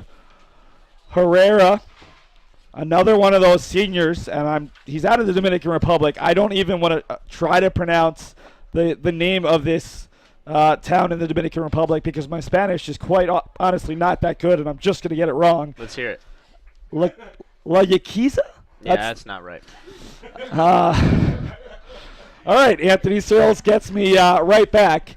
2-1. Apologize for the lack of a voice. It's been a very long week, doing a lot of games late into the night. 2-1, hit over to Eddie Riley. Softly hit and an easy play for Riley as Herrera may have just seen his last appearance as a collegiate player.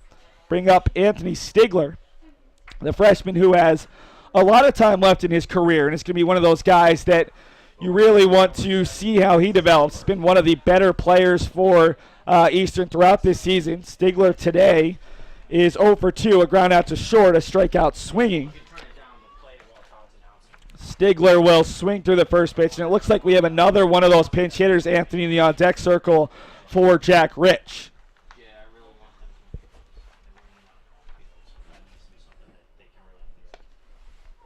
Looks like Jake LaFave, a sophomore who came on yesterday, actually got the start against, it was the nightcap, right? So LaFave came on to face UMass Dartmouth. Didn't have a great day, but LaFave, who raced a couple times, I think he was hit by a pitch and walked, will get a chance no matter what. Is Carasoto, a guy who just comes in and totally changes the pace on you. It's all soft stuff, but it's deception and a little bit of just trying to change the height of the pitches that causes opposing hitters so much frustration in hitting against the senior righty. Yeah, we talk about it a lot. We talk about the bullpen, their movement, and their stuff. And Alex Carasoto's just another one of those guys. I mean, he's got a phenomenal changeup. Guys even joke around with him. They call it the parachute because he throws it, and it seems like it just stops and just floats in there. So he's a guy who really switched up on you. He's a guy who's not afraid to tack you. He's going to come in on you. He's going to make you work for a hit. 1-2 now with one out in the bottom of the seventh. Remember the mercy rule in effect, so Eastern needs to score at least 4 runs here before they get 2 outs. Otherwise, this game will end in 7 rather than the full 9. UMass Boston looking to close out a really impressive tournament in which they have played better with each successive game. A 7-3 win over UMass Dartmouth, a 6-1 win over Southern Maine, a 7-1 win over Eastern, and now what would be their biggest victory of the tournament at 13-0. 2-2 here to Stigler with just 1 out. That one's outside. Remember, folks, vote on our second poll of the day, the home run of the LEC tournament. Mitch Baker for UMass Dartmouth has some fans out there as he had the lead about 5 minutes ago. You can vote on the Little East Conference Twitter page as Stigler works the walk against Carasoto. Little East, all one word, C-O-N-F. The other 2 nominees, both guys playing in this game, Alex Parkos for Eastern and Chris Fowler for UMass Boston. You got about 20 minutes left in that poll. Alexander White, center fielder who would love another chance in this game, won the Web Gem of the tournament for an absolute incredible catch where he went up on the wall to rob Dave Murphy of extra bases. And now we're going to find the top offensive hero. All 3 of those guys hit 3-run homers here in the LEC tournament. As Jake LaFave, the sophomore, steps up, and a number chance for 2. Carasoto's just going to go the easy way, and he throws it up and high. Lost the grip on it, but still able to get LaFave on a cue shot back to the mound. That's a great play by Alex Carasoto. A very smart play. You're up 13. You don't need to force anything. And as you can see from that play, he didn't have a great grip on it. So trying to rush that to second base for a speedy Stigler, it's just a great play by Carasoto. Very smart, very veteran move right there. Alex, a Very intelligent guy. Actually, talking to the coaching staff, in terms of academics, he might be the top guy of this six-man senior class. A little bit goofy, works with us on the Beacons Broadcast Network, but very solid senior on this team. It's Ryan Hood at the plate, the junior, trying to extend this game. Hood has walked and struck out of the 8-hole. One of the fastest players on the field as Stigler's going to take third. Beacons weren't going to worry about him either way, but he'll have to retreat after the foul ball. And UMass Boston's potentially one strike away here. A little bit of the drama taken away by that huge 8-run sixth, but I'm sure you're going to see a big celebration at the mound with Carasoto at the bottom of it if UMass Boston can get out of this inning right here. 0-2, 2 down. Stigler again gets a running jump, breaking ball up high, 1-2. As even I could have taken third base on that defensive indifference. Yeah, he had about a walking start and didn't really seem to pick up pace. 1-2, 2 outs. Eastern trying to get their second hit of this ball game and avoid the shutout. The 1-2, swing on and missed. UMass Boston, your 2018 LEC tournament champions. They win on their home field for the first time, their third ever title, and the Beacons are back-to-back champs. They go through the LEC field that had 5 regional ranked teams, and they absolutely dominate as they crowd around Carasoto on the left side of the infield. Very well deserved there for UMass Boston. They came out and they were resilient. They had 14 hits and 13 runs, and they only gave up 1 hit to this stud Eastern Connecticut State University lineup, which was incredible. It came from the 9-hitter, I believe, Mike Finaro. It was in the early innings as well. So it's a great job by the pitching staff and the lineup of this UMass Boston team. Well, Anthony, I'm going to head down low. I'll have an interview where hopefully I have enough voice to talk to Brendan Igerbrodt and our tournament most outstanding player. And then we'll bring you the tournament post-game ceremony here on the Beacons Broadcast Network after a very short commercial break. Anthony will talk you through what's going on as UMass Boston takes home the title here in 2018.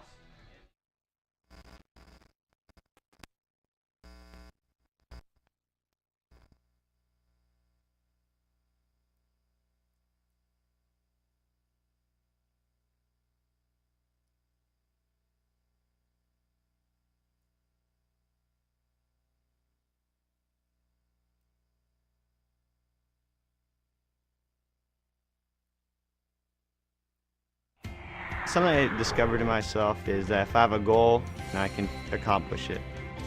It's a well-rounded experience. At a Division III school, you primarily a student athlete, so the school is really shaped around you developing yourself as a complete individual. It helps a lot that you have a family with your team that can guide you.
Joined by head coach Brendan Eigerbrot. Your third LEC tournament title. Back in 2010, you swept on Eastern's field. This time to sweep at home, and with each game, you got more and more dominant. What does it say about this team where you lost some tremendous seniors from last year, and it looks like you're even a more imposing team heading into this year's regional? Yeah, I was really happy with the way we played. I thought the starting pitching was outstanding. So when you get good pitching, it just really comes down to getting some timely hits and playing clean defense. And I think we played very good defensively throughout the tournament with the exception of one game. And I thought our situational hitting was very good. Today we had a couple really big swings. I thought Cecere's triple to clear the bases was a real momentum turner, and then Eddie putting that home run out late. And guys taking the walks, doing the little things. I think if you keep the line moving, good things will happen. 13 runs is probably the story, but we got to talk about Tylor Arruda facing an Eastern team that knew they had to slug their way past you. He gave up one hit. Got himself out of that jam with a 1-6-3 double play after there were 2 on and no outs. And after a really bad start against a good team, Western New England last time, he's come out. He has pitched against some of the in New England and has put together some tremendous performances. What is it about these high schoolers coming out of really good programs that have helped them transition so easily in this program on the big stage? Yeah, Arruda's really good. He was Massachusetts Player of the Year for a reason. So I think he led his team to a state championship last year. So he's pitched in big games. We got a ton of confidence when the ball's in his hand. And I think when he hasn't pitched well early in the season, it's been because we've only had 3 games in a week and we've missed the start. It's tough to stay in a rhythm. But when he's pitched more consistently once a week, he's done outstanding. So really happy with the way he threw the ball, and he's a real competitor, and I'm excited we got him for 3 more years. Anthony Cecere, 5 RBI today. It was a different guy every single game. Obviously, Chris Fowler, maybe one of your most consistent guys. But how does that help going into next week where maybe Chris Fowler doesn't have to feel like I'm up in a big situation. If I don't come through, we're not going to come through as a team? Yeah, we've got some good length in the lineup, and I think that's something that's a real strength. We have a ton of respect for Eastern and how they've played this last few weeks. They've been outstanding to finish second in the conference. I think they're going to be a team that we're really going to have to watch out for in the future as well. They got a lot of really good young players, so hats off to them for a great tournament. But yeah, we've got good length in the lineup, and I think that's always been a strength. We're not overly reliant on one guy doing everything, and that's what I think helps us with that keep the line moving mentality, because we don't need one person to get all the RBIs because we got plenty of guys who can do it. Thanks so much for your time, Coach. We'll bring in our tournament most outstanding player. Thanks for joining us, Chris. You had a really nice day today. What was the approach knowing that Eastern didn't have as much pitching left, and especially when they threw a guy who had never started? Clearly, they were going to have to go through quite a few arms, and you had a chance to get them early in the game, and then that 8-run 6 where you just blew this game wide open. Yeah, I think Coach really preached for all of us to work a couple counts. Let's get into their bullpen because we knew they didn't have much left. And I think we did a really good job doing that. A lot of guys worked good at bats. We hit balls hard right at people, but everybody had quality at bats. We talked to Coach a little bit about the depth of this lineup. Kind of the same question for you. How does it help where you obviously had the big 3-run homer against Southern Maine, but game 1 it was Herzog, yesterday it was Hughie, today it was Cecere who carried the load a little bit, knowing that 1 through 9 you're capable of coming up with big hits at any time? That's what's huge about our whole lineup. We have a lot of depth. We can trust every guy. Even off the bench, Danny Brown came in today and hit a laser right up the middle. So I think we all just trust each other. This is your 3rd year at UMass Boston. This is your 3rd NCAA tournament trip. Last year, you made it all the way to the College World Series. What does it mean as a senior to have another chance to go back, especially with this group of 6? You guys have won over 120 games heading into the NCAAs. That's what I think. We have really high expectations for ourselves, and I think we're following through so far, and we're going to hope to keep it going. Thanks so much, Chris. Enjoy yourself. We'll see you again next weekend, hopefully in Harwich.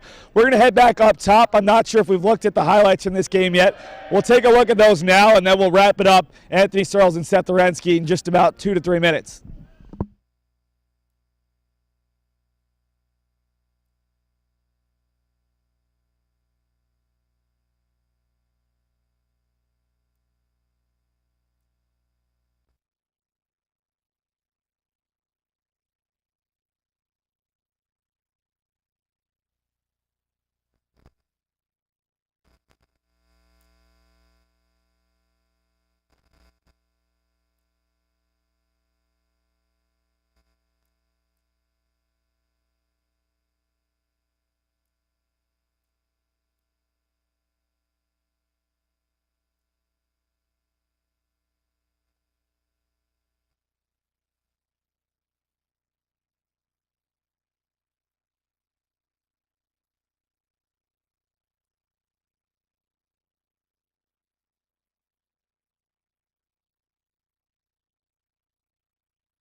And welcome back for the final time here to Monin Park. 10 games over, let me check my watch, over about 75 hours here.